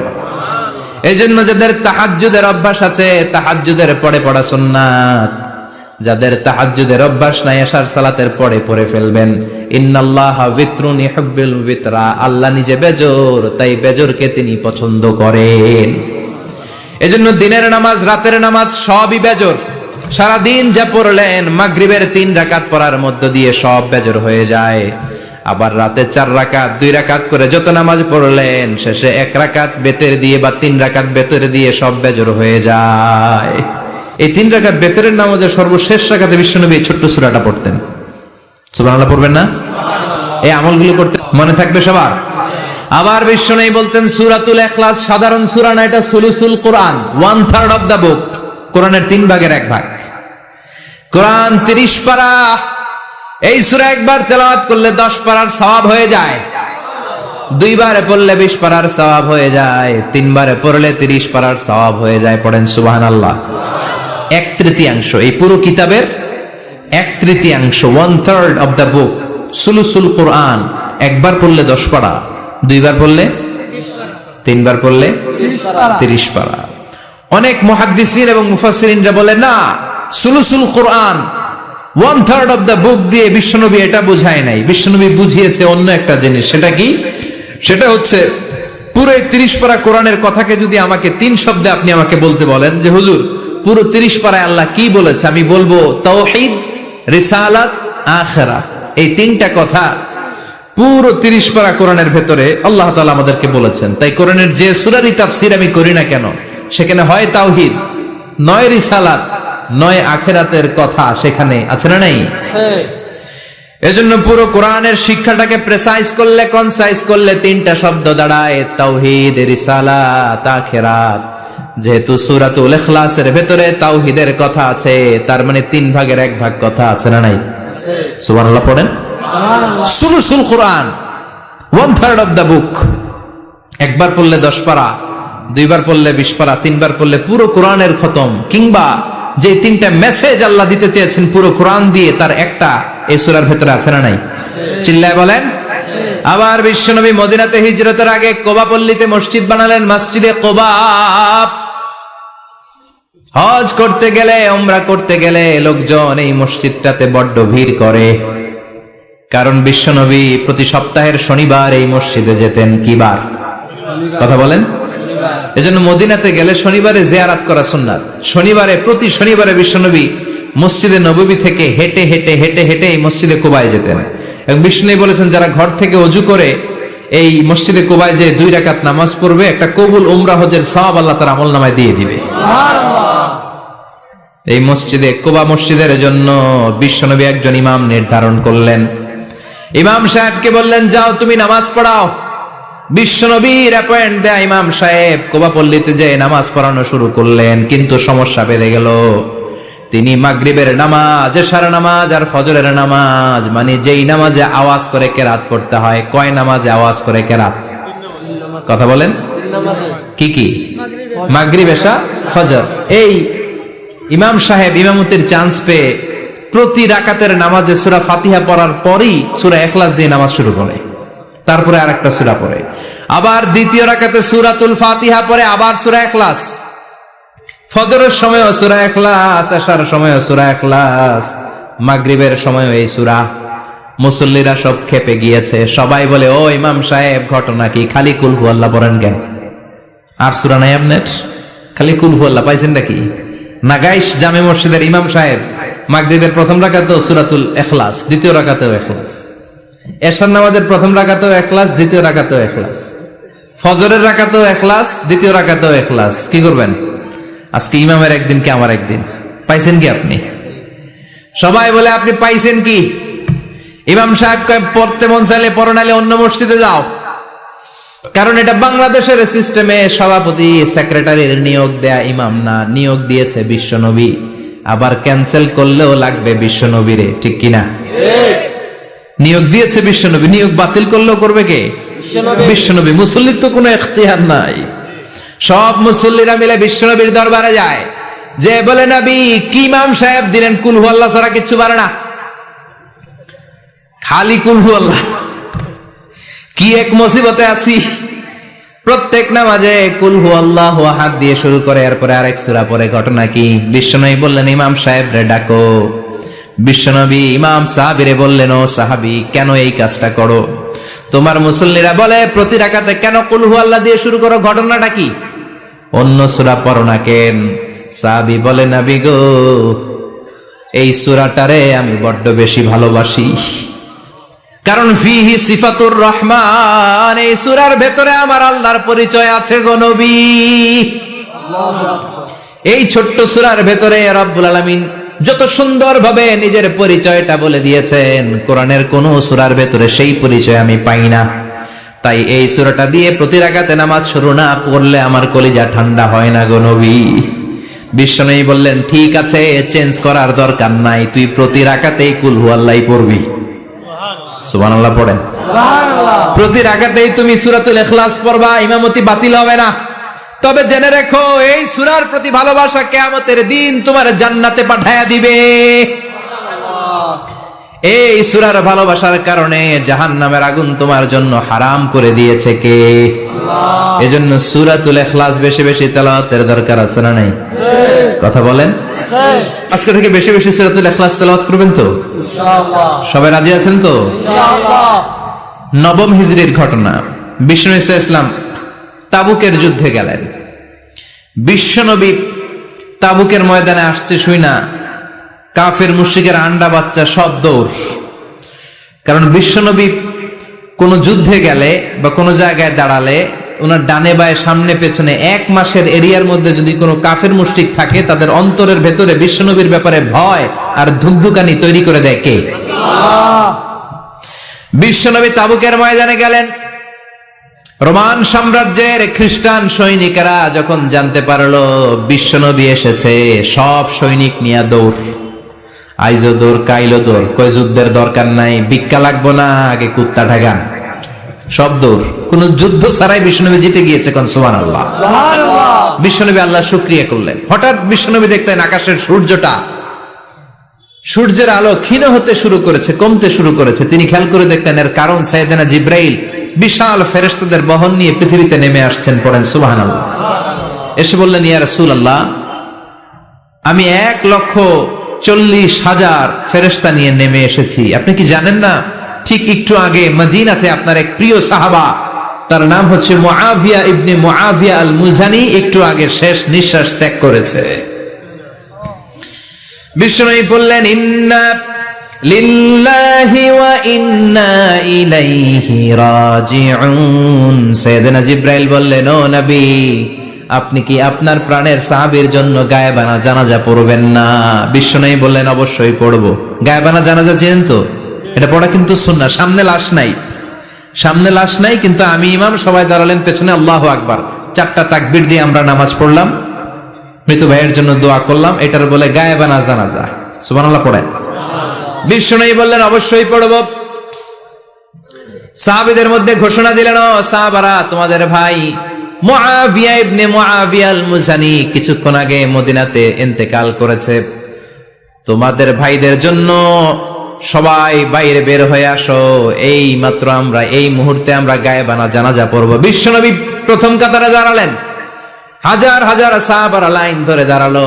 সাইয়েদনা জিবরাইল 1,40,000 ফেরেশতা নিয়ে সাহাবাদের পেছনে 2টা লাইনে দাঁড়িয়ে গেলেন। প্রথম লাইনে 70,000, দ্বিতীয় লাইনে আরো 70,000, 1,40,000 ফেরেশতাদের বহর। আর সাহাবারা মিলে আল্লাহু আকবার বলে গায়েবানা জানাজা শুরু করলেন। নামাজ শেষ। বিশ্বনবী তো অবাক, ঘটনা কি? কোন সাহাবীর গায়েবানা জানাজায় তো ফেরেশতা নামে না আকাশের উপর থেকে। বিশ্বনবী জিজ্ঞেস করলেন, জিবরাইল, কোন সাহাবীর গায়েবানা জানাজায় তোমরা আকাশ থেকে এত ফেরেশতার বহর নিয়ে নামো নাই? কি এমন আমল করেছে আমার মুআবিয়া? কি এমন ভালো গুণ ছিল, ভালো আমল ছিল, যার কারণে আরশের উপরে তার এত সম্মান, যার কারণে 1,40,000 ফেরেশতার বহর নিয়ে তোমরা দুনিয়াতে নেমে এসেছো? সাইয়েদনা জিবরাইল বললেন, নবী, তেমন কোনো বড় আমল নয়, ছোট্ট একটা আমল, কিন্তু আমলটারে ভালোবেসেছে কে?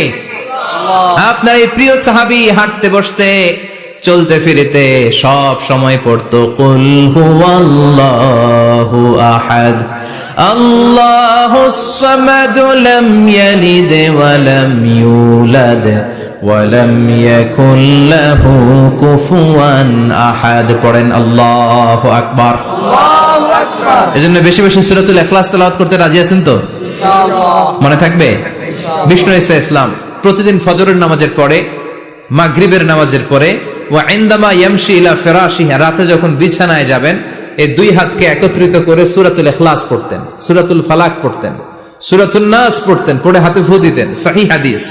ফু দিয়ে এই ফু দেওয়া হাতটা সারা দেহের মধ্যে ইয়াবদাউ বিহিমা রাসাহু, মাথা থেকে শুরু করে পা পর্যন্ত এভাবে মেসেজ করে দিতেন, মালিশ করে দিতেন। সুবহানাল্লাহ পড়েন।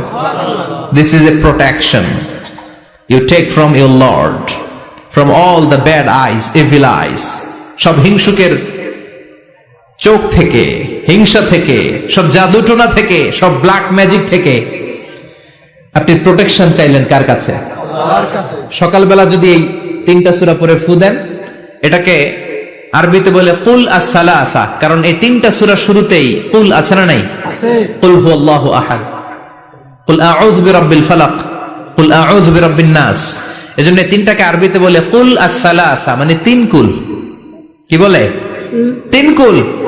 সূরাতুল ইখলাস, সূরাতুল ফালাক, সূরাতুন নাস। ফজরের পরে, মাগরিবের পরে আর বিছানায় যাওয়ার সময় 2 হাত একত্রিত করে ফু দিবেন, সারা গায়ে মেসেজ করবেন। মনে থাকবে? আজকে থেকে মনে থাকবে তো? কালকে থেকে এটার আমল করা যাবে না?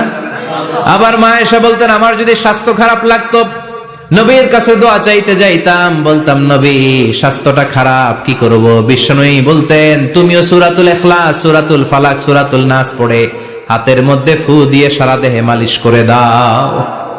সুবহানাল্লাহ পড়েন। সুবহানাল্লাহ। বিশ্বনবীর প্রতিদিনকার একটা আমল, দৈনন্দিন একটা আমল। আবার বিশ্বনবী একবার সিজদায় পড়ে আছেন, হঠাৎ করে লাদাগাতহু আকরাব, একটা বিচ্ছু পোকা বিশ্বনবীকে কামড় দিল। এটাও সহিহ হাদিস। প্রচন্ড ব্যথা। বিচ্ছু পোকার কামড় যারা খেয়েছেন তারাই জানেন ব্যথা কেমন, বেশি না কম? বিচ্ছু চিনেন তো? কি বলে নাগাইছে? বিচ্ছু কয়। এই বিচ্ছু পোকা কামড় দিয়েছে, প্রচন্ড ব্যথা পেয়েছে বিশ্বনবী। বিশ্বনবী বললেন, লা'নাতুল্লাহি আলাল আকরাব, এই বিচ্ছুর উপর আল্লাহর লানত। মুসল্লিও চিনে না, নবীও চিনে না, কামড় তো দিয়ে বসছে। বিশ্বনবী বললেন, লবণের পানি গরম দাও। লবণের পানি আনা হলো। বিশ্বনবী বললেন, আঙ্গুলের মধ্যে ঢালো। পানি ঢালতে শুরু করা হলো, আর বিশ্বনবী পড়তে আরম্ভ করলেন, কুল হুয়াল্লাহু আহাদ আল্লাহুস সামাদ লাম ইয়ালিদ ওয়া লাম ইউলাদ ওয়ালাম ইয়াকুল লাহু কুফুয়ান আহাদ। পড়েন আল্লাহু আকবার। এজন্য সূরাতুল ইখলাস এটার জন্য আমাদের দৈনন্দিনকার একটা আমল হয়, প্রতিদিন যেন আমরা এটা পড়ি, তাহলে আমলনামা সওয়াব দিয়ে পূর্ণ করে দিবে কে? এই মাক্কি সূরাটি কেন এবং কোন সিচুয়েশনে কোন পরিস্থিতিতে মক্কায় নাজিল হলো তার একটা ব্যাকগ্রাউন্ড আছে। এটাকে বলে শানে নুজুল। কেন নাজিল হলো শুনতে মনে চায়? কষ্ট হচ্ছে না তো? আলোচনা কি কঠিন হচ্ছে না সহজ? আন্ডারস্ট্যান্ডেবল, বোধগম্য হচ্ছে? বোঝা যায় না? বোঝা যায়? আলহামদুলিল্লাহ পড়েন। মক্কার লোকেরা এসে বিশ্বনবীরে ধরলো, ইয়া মুহাম্মদ বাইয়িন লানা সাল্লাল্লাহু আলাইহি ওয়াসাল্লাম বাইয়িন লানা নাসাবা রাব্বিক।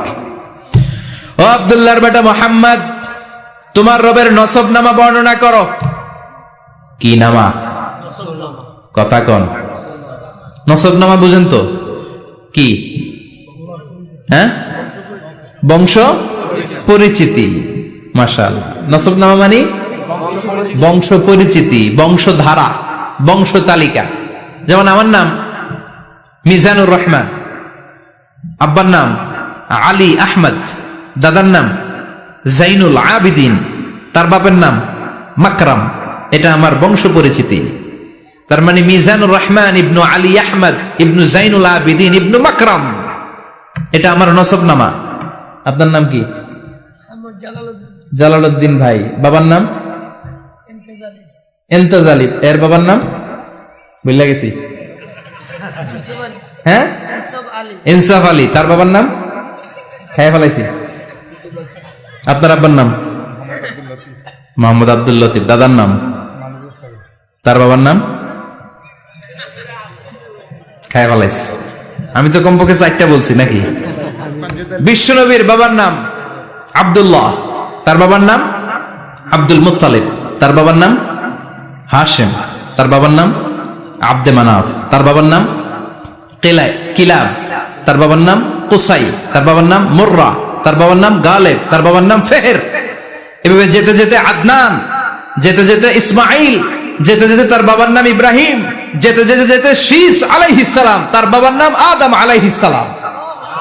50 জেনারেশনস, 50টা বংশ পরিক্রমা আছে। 50টা বংশের ব্যবধানে বিশ্বনবী সাইয়েদনা আদমের সাথে মিলে গেছে। পড়েন সুবহানাল্লাহ। তার মানে মুহাম্মদ ইবনে আব্দুল্লাহ ইবনে আব্দুল মুত্তালিব ইবনে হাশিম ইবনে আব্দে মানাফ ইবনে কিলাব ইবনে মুররা, এইভাবে বিশ্বনবীর নসবনামা। কথা বুঝতে পেরেছেন? বিশ্বনবীর কাছে এসে মক্কার লোকেরা বলে, মুহাম্মদ বাইয়িন লানা নাসাবা রাব্বিক, তোমার আল্লাহর নসবনামাটা কও। তোমার আল্লাহর বাবার নাম কি? ওনার বাবার নাম কি? ওনার বাপের নাম কি? ওনার বাপের নাম কি? তার বাপের নাম কি? এরা মনে করছে আল্লাহর নসবনামা আছে। নাউজুবিল্লাহ পড়বেন না? ও মুহাম্মদ, সবসময় আল্লাহর কথা বলো, আল্লাহর দাওয়াত দাও, আল্লাহর সিজদা দিতে বলো, আল্লাহর জিকির করতে বলো, আল্লাহর নসবনামাটা শোনাও। আল্লাহর বাবার নাম কি? দাদার নাম কি? পরদাদার নাম কি? বিশ্বনবী রেগে গেলেন। সাইয়েদনা জিব্রাইল বললেন, ও নবী রাখবেন না, রেগে যাওয়ার দরকার নাই। ওদের প্রশ্নের উত্তর দেওয়ার জন্য ছোট্ট একটা সূরা আরশের উপর থেকে নাজিল করেছে কে? ও নবী, ওদের মুখের উপরে আপনি শক্ত ভাষায় বলে দেন, আল্লাহর কোন নসবনামা নাই, আল্লাহর বাবা দাদা কিচ্ছু নাই। আপনি পড়েন, কুল হুয়াল্লাহু আহাদ আল্লাহুস সামাদ লাম ইয়ালিদ ওয়া লাম ইউলাদ ওয়া লাম ইয়াকুল লাহু কুফুয়ান আহাদ। পড়েন সুবহানাল্লাহ। কুল হুয়াল্লাহু আহাদ। ও নবী, আপনি বলেন, তিনি হলেন আল্লাহ, তিনি হলেন আহাদ, একক, একক। আল্লাহুস সামাদ, তিনি অমুখাপেক্ষী। লাম ইয়ালিদ ওয়া লাম ইউলাদ, জন্ম দেয় নাই, কারো কাছ থেকে জন্ম নেয়ও নাই। ওয়া লাম ইয়াকুল লাহু কুফুয়ান আহাদ, গোটা বিশ্বে তার মতো কেউ নাই, তিনি তার মতো। কাফিররা তো টাসকি খেয়ে গেছে। সুবহানাল্লাহ পড়েন।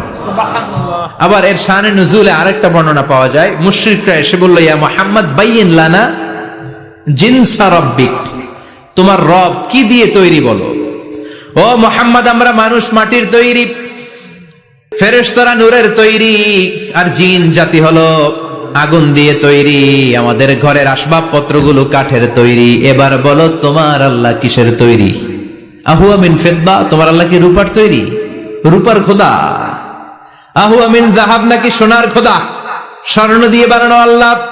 আহুয়া মিন খাশাব, নাকি কাঠ দিয়ে বানানো তোমার আল্লাহ? কি দিয়ে বানানো বলো? বিশ্ব নবীর কাছে তখন জিব্রাইল আয়াত নাজিল করলেন আর বললেন, নবী, ওদের প্রশ্নের জবাব আপনি এই সূরা দিয়ে পড়েন আর বলেন, কুল হুয়াল্লাহু আহাদ আল্লাহুস সামাদ লাম ইয়ালিদ ওয়া লাম ইউলাদ ওয়া লাম ইয়াকুল লাহু কুফুয়ান আহাদ। পড়েন সুবহানাল্লাহ। সুবহানাল্লাহ। এই ব্যাকগ্রাউন্ড ফজিলত সব শুনে সূরাটা একটু নরম হয়ে আসছে না? এখন নরম নরম লাগে না? মনে হয় যে বুঝতেছি, মনে হচ্ছে যে সহজ হয়ে গেছে, ঠিক কিনা? এবার দেখেন অর্থ আরো সহজ। আল্লাহ বললেন কুল, কুল মানে বলো। কোরআনের যত জায়গায় কুল পাবেন, রব্বুল আলামিন তার পেয়ারা হাবিবকে অর্ডার করছেন, কুল মানে বলো, সে, ও মাই মেসেঞ্জার, সে, বলো। কুল মানে কি? বলো। কুল মানে বলো। বলো। হে নবী, আপনি বলেন, হু আল্লাহ, তিনি হচ্ছেন আল্লাহ, আর তিনি হচ্ছেন আহাদ, অদ্বিতীয়, এক এবং একক, অদ্বিতীয়। তাহলে প্রথমে বলতে বললেন, ও নবী, আমার সব পরিচয় দেওয়ার আগে আগে নামের পরিচয় দেন। জোরে কোন ঠিক কিনা?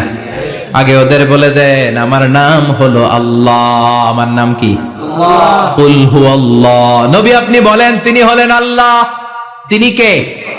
আল্লাহ বলছেন, ইন্নানি আনাল্লাহু লা ইলাহা ইল্লা আনা ফা'বুদনি ওয়া আকিমিস সালাতা লিযিকরি। ইন্নানি আনাল্লাহ, আমি হলাম আল্লাহ। তিনি কে? আল্লাহ। জোরে বলেন। আল্লাহ। আল্লাহর নামটা মুখে নিতে কেমন লাগে?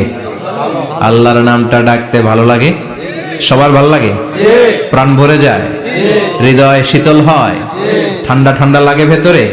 তাহলে চিৎকার দিয়ে আল্লাহর ডাক দেন, বলেন আল্লাহ। আর জোরে আল্লাহর ডাকে বলেন, ইয়া আল্লাহ। গলা ফাটিয়ে ডাক দেন, বলেন আল্লাহ। আল্লাহ বললেন, আমার প্রথম পরিচয় হলো আমি আল্লাহ, আমার নাম হলো আল্লাহ। আল্লাহর নাম রাখছে কে? আল্লাহ। কথা কন। আল্লাহ। আমার নাম রাখছে আমার বাবা, আপনার নাম রাখছে আপনার দাদা, কিন্তু আল্লাহর বাবা আছে নাকি? না। থাকলে রাখতো, দাদা থাকলে দাদায় রাখতো, কিন্তু আল্লাহর কি বাপ আছে? দাদা না না। আল্লাহর পিসা হুজুর আছে? না। অনেকের নাম পিসা হুজুরে রাখে, আছে না নাই? আছে। দোয়ার জন্য, হুজুর আমি আপনার মুরিদ, হুজুর আমার একটা ছেলে হয়েছে, আপনার নাম রাখা দেন। পরে বলে যে পিসা হুজুরের নাম রাখছিল, নাগাইশের পিসা মোস্তাক ফয়জি সাহেব নাম রাখছিল আমার ছেলের, আছে না নাই? আল্লাহর এরকম পীর সাহেব আছে নাকি? আল্লাহর দাদা বাবা আছে নাকি? না। এজন্য আল্লাহ বলেন, আমার নামটা আমি আল্লাহ নিজেই রেখেছি। পড়েন সুবহানাল্লাহ। সুবহানাল্লাহ। আবার এই পৃথিবীতে আল্লাহ ছাড়া আর কারো নাম কোনোদিন আপনি আল্লাহ শুনেছেন নাকি? শুনে থাকলে হাত তোলেন। শুনছেন? বাংলাদেশে কত মানুষ? 16 কোটি, 17 কোটি, 18 কোটি? কইতে থাকেন, 20 কোটি নিয়ে যান এমনি। আসলে কয় কোটি? 18 কোটি মনে হয় বর্তমানে। 16 কোটি তো অনেক আগের হিসাব। 18 কোটি মানুষ এই দেশে। এই 18 কোটি মানুষের মধ্যে কারো নাম আল্লাহ শুনছেন? কথা কন। আমেরিকাতে, এত বড় মহাদেশ, পুরো আমেরিকায় কারো নাম আল্লাহ? গোটা বিশ্বে আরেকজনের নাম আল্লাহ আছে? এমনকি ফেরাউন, সেও নিজের আল্লাহ বলে নাই। ফেরাউনের মতো এত কুখ্যাত ইন্টারন্যাশনাল সন্ত্রাসী হাসে। ফেরাউন ইন্টারন্যাশনাল কুখ্যাত সন্ত্রাসী না? সে কুখ্যাত সন্ত্রাসী। এই সন্ত্রাসীটাও খেয়াল রাখবেন, নবীদের সাথে যারা বিরোধিতা করেছে তারা সন্ত্রাস, আর নবীরা ছিল মুজাহিদ। চিল্লায় বলেন ঠিক কিনা? তার মানে বিশ্বনবী ছিলেন মুজাহিদ। এবার সন্ত্রাসীটার নাম বলেন, আবু জাহেল। মুসা আলাইহিস সালাম ছিলেন মুজাহিদ, তাহলে সন্ত্রাসটার নাম বলেন। ইব্রাহিম আলাইহিস সালাম ছিলেন মুজাহিদ, তাহলে সন্ত্রাসটার নাম বলেন। তার মানে হকের পক্ষে যারা তারা সবাই মুজাহিদ, আমরাও মুজাহিদ। চিল্লায় বলেন ঠিক কিনা? কল্যাণের কথা যারা বলে তারা মুজাহিদ, অন্যায়ের দিকে যারা ডাকে তারা সন্ত্রাস। কোটা বিরোধী আন্দোলন যে যুবক ছেলেগুলো করেছে ওরা মুজাহিদ, ওদের বিরোধিতা যারা করেছে ওরা সন্ত্রাস। নিরাপদ সড়ক চাই আন্দোলন যে ছেলেগুলো করেছে এক একটা মুজাহিদের বাচ্চা, ওদের বিরোধিতা যারা করেছে এক একটা কুখ্যাত সন্ত্রাস। এজন্য হকের পক্ষে যারা থাকবে, ইসলামের পক্ষে যারা থাকবে, ন্যায় নীতি সাম্যের পক্ষে যারা থাকবে তারা মুজাহিদ। বাই ডিফল্ট এগুলো মুজাহিদ। চিল্লায় বলেন ঠিক কিনা? আর বিরোধিতা যারা করবে সন্ত্রাস, কুখ্যাত ইন্টারন্যাশনাল সন্ত্রাস। ফেরাউনও তার নাম আল্লাহ রাখে নাই, সে তার নাম দিছিল আমি তোমাদের বড় রব। কি দিছিল? فحشر فنادى فقال انا ربكم الاعلى। বিশাল একটা গ্যাদারিং করে সবার সামনে কয় আমি বড় খোদা। আমি কি? আমি বড় খোদা, রব্বুকুমুল আ'লা, তোগো বড় রব, কিন্তু আমি আল্লাহ। এটা কইছে? কথা বলেন। আল্লাহর সত্তাটা শুধু একজন, মহাবিশ্বের নিয়ন্ত্রণকারী একজন, বিপদে আপদে সাহায্য করতে পারেন একজন, গোটা ইউনিভার্সটাকে, এই বসুন্ধরাকে, এই মহাবিশ্বটাকে দূর থেকে নিয়ন্ত্রণ করেন একজন, তিনি কে? এজন্য আল্লাহ বলেন গোলাম আমারে আল্লাহ বলে ডাকো কিংবা রহমান বলে ডাকো, কোনো সমস্যা নাই। সুবহানাল্লাহ। বলে দে আল্লাহ আও ইদউর রহমান আইয়াম্মা তাদউ ফালাহুল আসমাউল হুসনা। আমারে আল্লাহ বলে ডাকো কিংবা রহমান বলে ডাকো, আমি কিন্তু মাইন্ড করি না। আল্লাহ মাইন্ড করে? কথা কন। ওনারা আল্লাহ বললেও উনি খুশি, ওনারা রহমান ডাকলেও। ওনার অনেকগুলো সুন্দর সুন্দর নাম আছে, তাহলে বোঝা গেল আল্লাহ হচ্ছে ওনার জাতি নাম। কি নাম? কথা বলেন। আরো সিফাতি নাম আছে, সুন্দর সুন্দর আরো 99টা নাম আছে না নাই? বিশ্বনবী বলেন ইন্নালিল্লাহি 99 ইসমা। আল্লাহ নাম ছাড়া আল্লাহর আরো 99টা চমৎকার চমৎকার নাম আছে। মান আহসাহা দাখালাল জান্নাহ। যেই নামগুলো সিনার ভিতরে রাখবে জাহান্নামের আগুন তার জন্য হারাম করে দিবে কে? তার মানে বোঝা গেল ওনার আসল নাম আল্লাহ। চিল্লায় বলেন আসল নাম কি? আর জোরে বলেন আসল নাম কি? আবার আল্লাহ নামটা এত মজার নাম, এই নামের 4টা অক্ষর, প্রতিটা অক্ষর যদি আলাদা করেন কোরআনের পরতে পরতে পরিচয় আছে না নাই? আল্লাহ লিখতে কয়টা অক্ষর? সবাই বলেন। আলিফ লাম লাম হা। সবাই বলেন আলিফ লাম লাম হা। আলিফ লাম লাম হা। আর জোরে আলিফ লাম লাম হা। আলিফ লাম লাম হা। আল্লাহ দিয়ে আল্লাহ কোরআনের পরিচয় দিয়েছেন আল্লাহু নূরুস সামাওয়াতি ওয়াল আরদি মাসালু নূরিহি কামিশকাতিন ফিহা মিসবাহ। সুবহানাল্লাহ। এবার আলিফ লাম লাম হা, আলিফ বাদ দিলে থাকে লিল্লাহ। লিল্লাহ দিয়ে পরিচয় আছে না নাই? লিল্লাহি মা ফিস সামাওয়াতি ওয়া মা ফিল আরদি ওয়া হুয়া বিকুল্লি শাইইন আলিম। এবার লিল্লাহর লামটা যদি কেটে দেন থাকে লাহু। লাহু দিয়ে কোরআনে পরিচয় আছে না নাই? একটা দুইটা? কথা বলেন। লাহুল মুলকু ওয়া লাহুল হামদু ওয়া হুয়া আলা কুল্লি শাইইন কাদির। এবার লাহুর লামও যদি বাদ দিয়ে দেন থাকে হু। হু দিয়ে কোনো পরিচয় টরিচয় নাই, এটা দিয়ে পরিচয় আছে। পড়েন হুয়াল্লাহুল্লাযী লা ইলাহা ইল্লাহু আলিমুল গায়বি ওয়াশ শাহাদাতি হুয়ার রহমানুর রহিম। চিল্লায় পড়েন আল্লাহু আকবার। আর জোরে আল্লাহু আকবার। আবার এই নামটা এমন নাম যে নাম আমরা বিপদে পড়লে জপি। পেটে ব্যথা হলে ডাকি কারে? ডায়রিয়া হইলে ডাকি কারে? তুফান ছুটলে ডাকি কারে? ভূমিকম্পে ডাকি কারে? বন্যা শুরু হইলে ডাকি কারে? ফাইযা রাকিবু ফিল ফুলকি দা'আউল্লাহ মুখলিসিনা লাহুদ্দীন ফালাম্মা নাজ্জাহুম ইলাল বাররি ইযা হুম ইউশরিকুন। আল্লাহ বলে আমার কিছু গোলাম আছে সাগরের মাঝখানে যদি তুফানে পড়ে আমারে ডাকে, তুফান চলে গেলে আমারে গালি দেয়। এরকম ডাকাইতে আছে না নাই? সব সময় ডাকতে হবে কারে? বিপদে আপদে, সকালে বিকালে, শীতকালে গ্রীষ্মকালে জিকির হবে একজনের নামে। চিল্লায় বলেন তিনি কে? আবার আল্লাহ নামটা এমন নাম এটার বহুবচন হয় না। হয় নাকি? না। দ্বিবচন হয় না, স্ত্রীলিঙ্গ হয় না। হয়? আল্লাহর স্ত্রীলিঙ্গ আছে? বহুবচন আছে? কিন্তু ঈশ্বরের স্ত্রীলিঙ্গ আছে না নাই? কথা কন। কি? ঈশ্বরী। ভগবানের আপনাদের এখানে আসার সময় মনে হয় দেখলাম ভগবান হাই স্কুল বা প্রাথমিক বিদ্যালয়। ব্রাহ্মণপাড়া কি নাম? ভগবান হাই স্কুল। ভগবতী নাই? নাই। আহা, ওদের ভগবান হয়, ওদের ভগবতী হয়, ওদের গড হয়, ওদের গডেস হয়, ওদের ঈশ্বরী হয়, ওদের ঈশ্বর হয়। আল্লাহর কোনো পরিবর্তন আছে নাকি? চিল্লায় বলেন আল্লাহ একজন, তার কোনো পরিবর্তন নাই। আমরা বললাম আল্লাহ বুঝেছি তোমার অনেক ক্ষমতা, তোমার নামটা বড় মধুর নাম, প্রতিটা অক্ষর আলাদা করলেও পরিচয় পাওয়া যায়। তোমার আসল নাম আল্লাহ, কিন্তু এই যে তুমি আল্লাহ, তুমি কতদিন ধরে আল্লাহ? কতদিন? কবে থেকে আছো? কতদিন থাকবা? প্রশ্ন আসে না? নাই মাঝে মাঝে প্রশ্ন আসে না, উনি কয়দিন ধরে আছে? কতদিন ধরে ওনার এত ক্ষমতা? কতদিন পর্যন্ত ওনার এই ক্ষমতা কন্টিনিউ করবে? প্রশ্ন হয় না? কথা বলেন।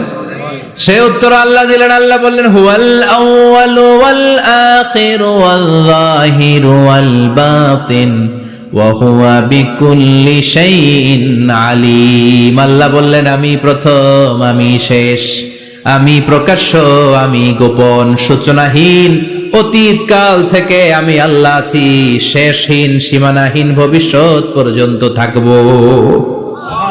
তিনি কবে থেকে আছেন? সূচনাহীন অতীত না, প্রথম থেকে না, সূচনাহীন অতীত। ভালো ব্যাখ্যা হচ্ছে সূচনাহীন প্রথম থেকে বলে আল্লাহ এটাই বুঝালেন সূচনাহীন অতীত। এমন অতীত যেটার সূচনা নাই, আবার এমন ভবিষ্যৎ যেটার শেষ নাই। তার মানে প্রথমেও তিনি, শেষেও তিনি, প্রকাশ্যেও তিনি, গোপনেও তিনি। জোরে কোন ঠিক কিনা? প্রথমে আল্লাহ আল্লাহ, শেষেও আল্লাহ আল্লাহ, আকাশে আল্লাহ আল্লাহ, জমিনে আল্লাহ আল্লাহ। পড়েন প্রথমে আল্লাহ আল্লাহ, শেষেও আল্লাহ আল্লাহ, আকাশে আল্লাহ আল্লাহ, জমিনে আল্লাহ আল্লাহ। নিখিল জাহান গাই গুণগান, তার নামে গাই আমরাও গাহি তাআলা, হামদে বারি তাআলা, হামদে বারি তাআলা, হামদে বারি তাআলা। সুবহানাল্লাহ পড়েন। প্রথমেও তিনি, শেষেও তিনি, আজানেও তিনি, একামতেও তিনি। আজানের প্রথম শব্দ কি? আল্লাহ। জোরে বলেন আল্লাহ। আবার একামতের শুরুতে উনি আছেন না? নাই। আবার জিলহজ মাসে ঈদুল আজহার সময় যখন আমরা কুরবানি করি তখন কার নাম? আল্লাহ। ছুরিটা জবাই দেওয়ার সময় কি বলি? আল্লাহ। আবার জিকির করি কার নামে? আল্লাহ। তার মানে আজানে আল্লাহ আল্লাহ, একামাতে আল্লাহ আল্লাহ, কুরবানিতে আল্লাহ আল্লাহ, জিকিরে আল্লাহ আল্লাহ। ঠিক কি না? বলেন আজানে আল্লাহ আল্লাহ, একামাতে আল্লাহ আল্লাহ, কুরবানিতে আল্লাহ আল্লাহ, জিকিরে আল্লাহ আল্লাহ। নিখিল জাহান গায়ে গুণগান, তার নামে গায় আমরাও গাহি তাআলা, হামদে বারি তাআলা, হামদে বারি তাআলা, হামদে বারি তাআলা। চিল্লায় পড়েন আল্লাহু আকবার। আর জোরে আল্লাহু আকবার। আবার তিনি এমন সত্তা যার কোনো ঘুম নাই, তন্দ্রা নাই। সারাদিন কাজ করার পরে রাত্রিবেলা আমরা ঘুমিয়ে যাই, আল্লাহ ঘুমায় নাকি? জোরে বলেন লা তাখুযুহু সিনাতুন ওয়ালা নাওম, নেভার স্লিপস নর স্লাম্বার ওভারটেকস হিম। ঘুমও নাই, তন্দ্রাও নাই। সুবহানাল্লাহ। সাইয়েদনা মুসা আলাইহিস সালাম বললেন আল্লাহ সারাদিন কাজ করার পরে আমরা ঘুমিয়ে যাই, আয়াগলিবুকান নাওম। আপনার কি ঘুমে ধরে না? আয়াগলিবুকান নাওম, ঘুম কি আপনাকে পাকড়াও করে? আপনার কি ঘুমে ধরে না? আমি তো সারাদিন ছাগল চড়াই, বনি ইসরায়েলের মধ্যে দাওয়াতি কাজ করি, ক্লান্ত শ্রান্ত শরীর রাত্রিবেলা ঘুমিয়ে পড়ে। আপনার কি ঘুমে ধরে না? শুনতেছেন? মনোযোগ আছে না গেছে? কষ্ট হচ্ছে? তাকবীর দেন, লিল্লাহি তাকবীর। আল্লাহু আকবার। আর জোরে পড়েন লিল্লাহি তাকবীর। আল্লাহু আকবার। আয়াগলিবুকান নাওম, আল্লাহ আপনার কি ঘুমে ধরে? আল্লাহ বললেন মুসা তুর পাহাড়ের উপরে দাঁড়াও, দুইটা গ্লাসের ভেতরে পানি নাও, পানি নিয়ে তুর পাহাড়ের উপরে ঠায় দাঁড়িয়ে থাকো। সাইয়েদনা মুসা আলাইহিস সালাম পানি ভর্তি 2টা গ্লাস নিয়ে দাঁড়িয়ে রইলেন। আবার জিজ্ঞেস করতে শুরু করলেন, আল্লাহ আয়াগলিবুকান নাউমু, আপনার কি ঘুমে ধরে? আল্লাহ বললেন, no talk, no more question, কোনো কথা নাই, দাঁড়িয়ে থাকো। সাইয়েদনা মুসা আলাইহিস সালাম দাঁড়িয়ে রইলেন। 1 ঘন্টা পরে আবার আল্লাহরা জিজ্ঞেস করলেন, আল্লাহ আয়াগলিবুকান নাউমু, আপনার কি ঘুমে ধরে? আল্লাহ বলে, কথা বলা যাবে না, no talk, no more question, দাঁড়িয়ে থাকো। 3 ঘন্টা পরে আবার বললেন, আল্লাহ আপনার ঘুমে ধরে কিনা? আল্লাহ কিছু বলে না। সাইয়েদনা মুসা আলাইহিস সালাম বললেন, আল্লাহ জিজ্ঞেস করলাম কি করতে কইলেন কি? আল্লাহ বলে, মুসা কোনো কথা নাই, দাঁড়িয়ে থাকো, যেটা হুকুম করেছি তামিল করো। 4 ঘন্টা যায়, 5 ঘন্টা যায়, কোমরে ব্যথা আছে না নাই? মশার কামড় আছে না নাই? আর ঘুমকে আল্লাহ অর্ডার করলেন, ও ঘুম, মুসাকে তুই চেপে ধর। কি কর? মুসা আলাইহিস সালাম এমনি সেমনি ডানে বায়ে কোনোভাবে দাঁড়িয়ে থাকতে পারে না, এদিকে ঘুম আসলে ওদিকে পড়ে। 5 ঘন্টা পরে কাত হয়ে জমিনে পড়ে যায়, ঘুমের ধাক্কায় কাত হয়ে জমিনে পড়ে যায়, গ্লাসগুলো ভেঙে ভেঙে খান খান হয়ে যায়। আল্লাহ ডেকে বললেন, ও মুসা, বেশি কিছু দেই নাই, কেবলমাত্র শুধুমাত্র 2টা পানি ভর্তি গ্লাস হেফাজতের দায়িত্ব দিয়েছিলাম, ঘুমের কারণে হেফাজত করতে পারো নাই। মাত্র 2টা গ্লাস, ঘুমের কারণে বাঁচাতে পারো নাই। আমি যদি এরকম ঘুমিয়ে যেতাম, চন্দ্রের সাথে সূর্য লেগে, সূর্যের সাথে আরেকটা গ্রহ লেগে, মহাবিশ্বের সব কিছু এরকম গ্লাসের টুকরার মতো খান খান হয়ে যেত। লা তাখুযুহু সিনাতুন ওয়ালা নাওম, আল্লাহর ঘুম নাই। ঘুমের আগে যে অনেকের ঝিমুনি ধরে, তন্দ্রা ধরে, এই তন্দ্রাও নাই। চিল্লায় বলেন সুবহানাল্লাহ। তাহলে আল্লাহর ঘুম নাই, আল্লাহর তন্দ্রা নাই, আল্লাহর আগে কেউ নাই, আল্লাহর পরে কেউ নাই। তিনিই প্রথম, তিনিই শেষ, তিনিই প্রকাশ্য, তিনিই গোপন। এজন্য আল্লাহ বললেন, কুল হুয়াল্লাহু আহাদ, তিনি হলেন এক। লাউ কানা ফীহিমা আলিহাতুন ইল্লাল্লাহু লাফাসাদাতা, আল্লাহ ছাড়া অন্য কেউ যদি রব হতো, একাধিক যদি খোদা হতো, মারামারি বেড়ে যেত। জোরে কোন ঠিক কিনা? কুল হুয়াল্লাহু আহাদ, আল্লাহ হচ্ছেন এক এবং অদ্বিতীয়। তিনি একক, তিনি অদ্বিতীয়, তার কোনো শরীক নেই, তিনি আহাদ। তার নাম হচ্ছে আহাদ। তার নাম কি? কথা বলেন। আহাদ মানে একক, যার ক্ষমতায় কোনো ভাগাভাগি নাই। আল্লাহ যদি 2 জন হইতো, সুবিধা হইতো না অসুবিধা? অসুবিধা। কথা বলেন। অসুবিধা। এক আল্লাহ বলতো, তুমি এইভাবে করেছ এতদিন, আমারও ক্ষমতা আছে, আমি ওইভাবে শুরু করে দিব। তুমি সকালবেলা পূর্ব দিক থেকে সূর্য উঠাও, কালকে থেকে আমি পশ্চিম দিক থেকে সূর্য উঠাবো। ঝামেলা আছে না নাই? তার মানে ঝামেলা বেড়ে যেত। আমাদের বাংলাদেশে 2টা পরিবার, তাই না?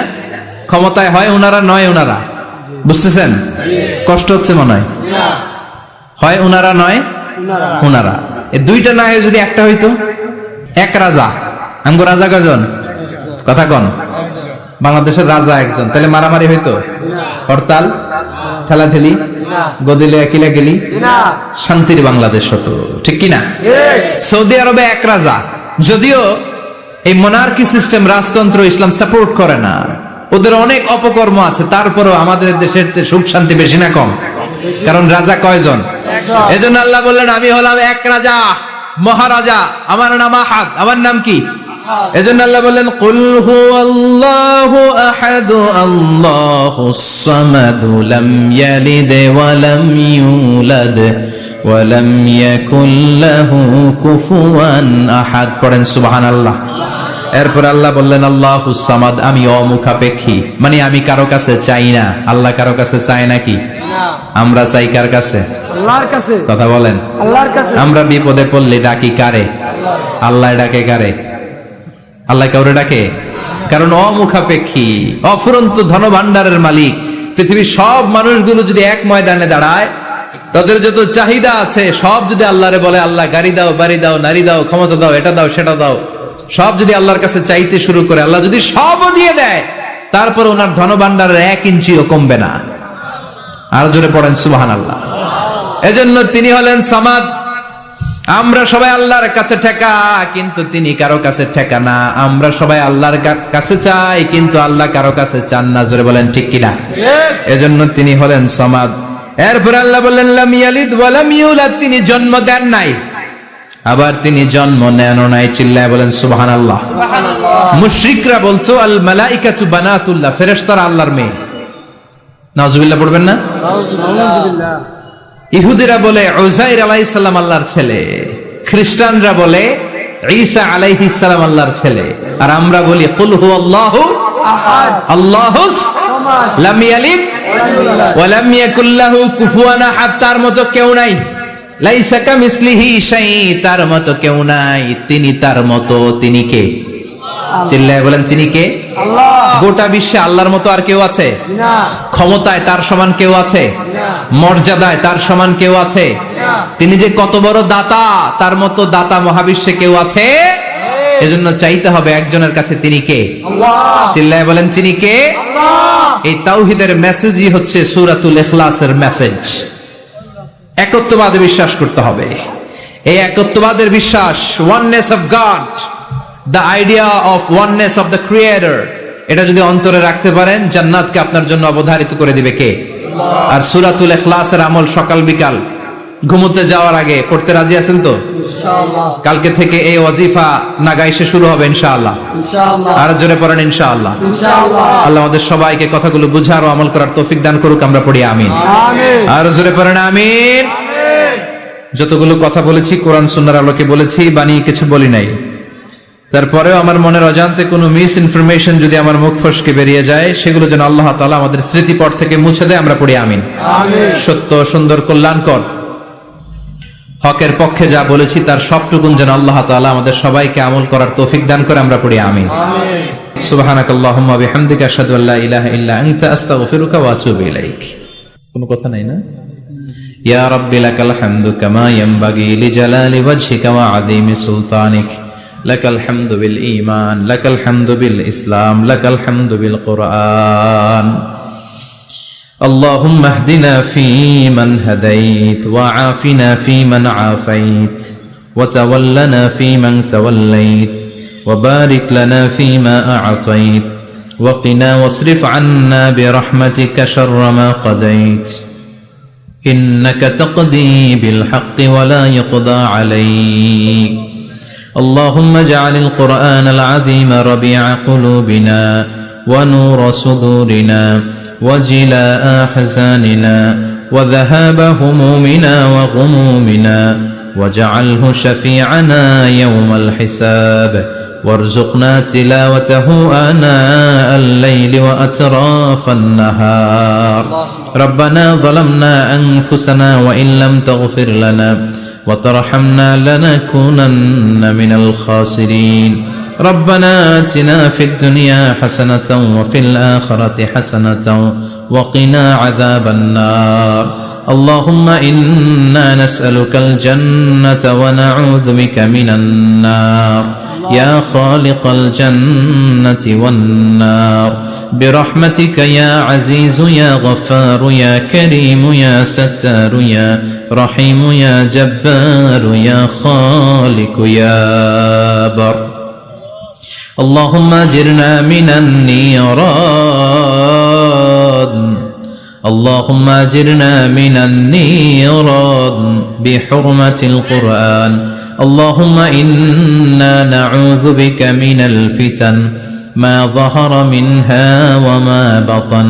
وصلى الله تعالى على خير خلقه محمد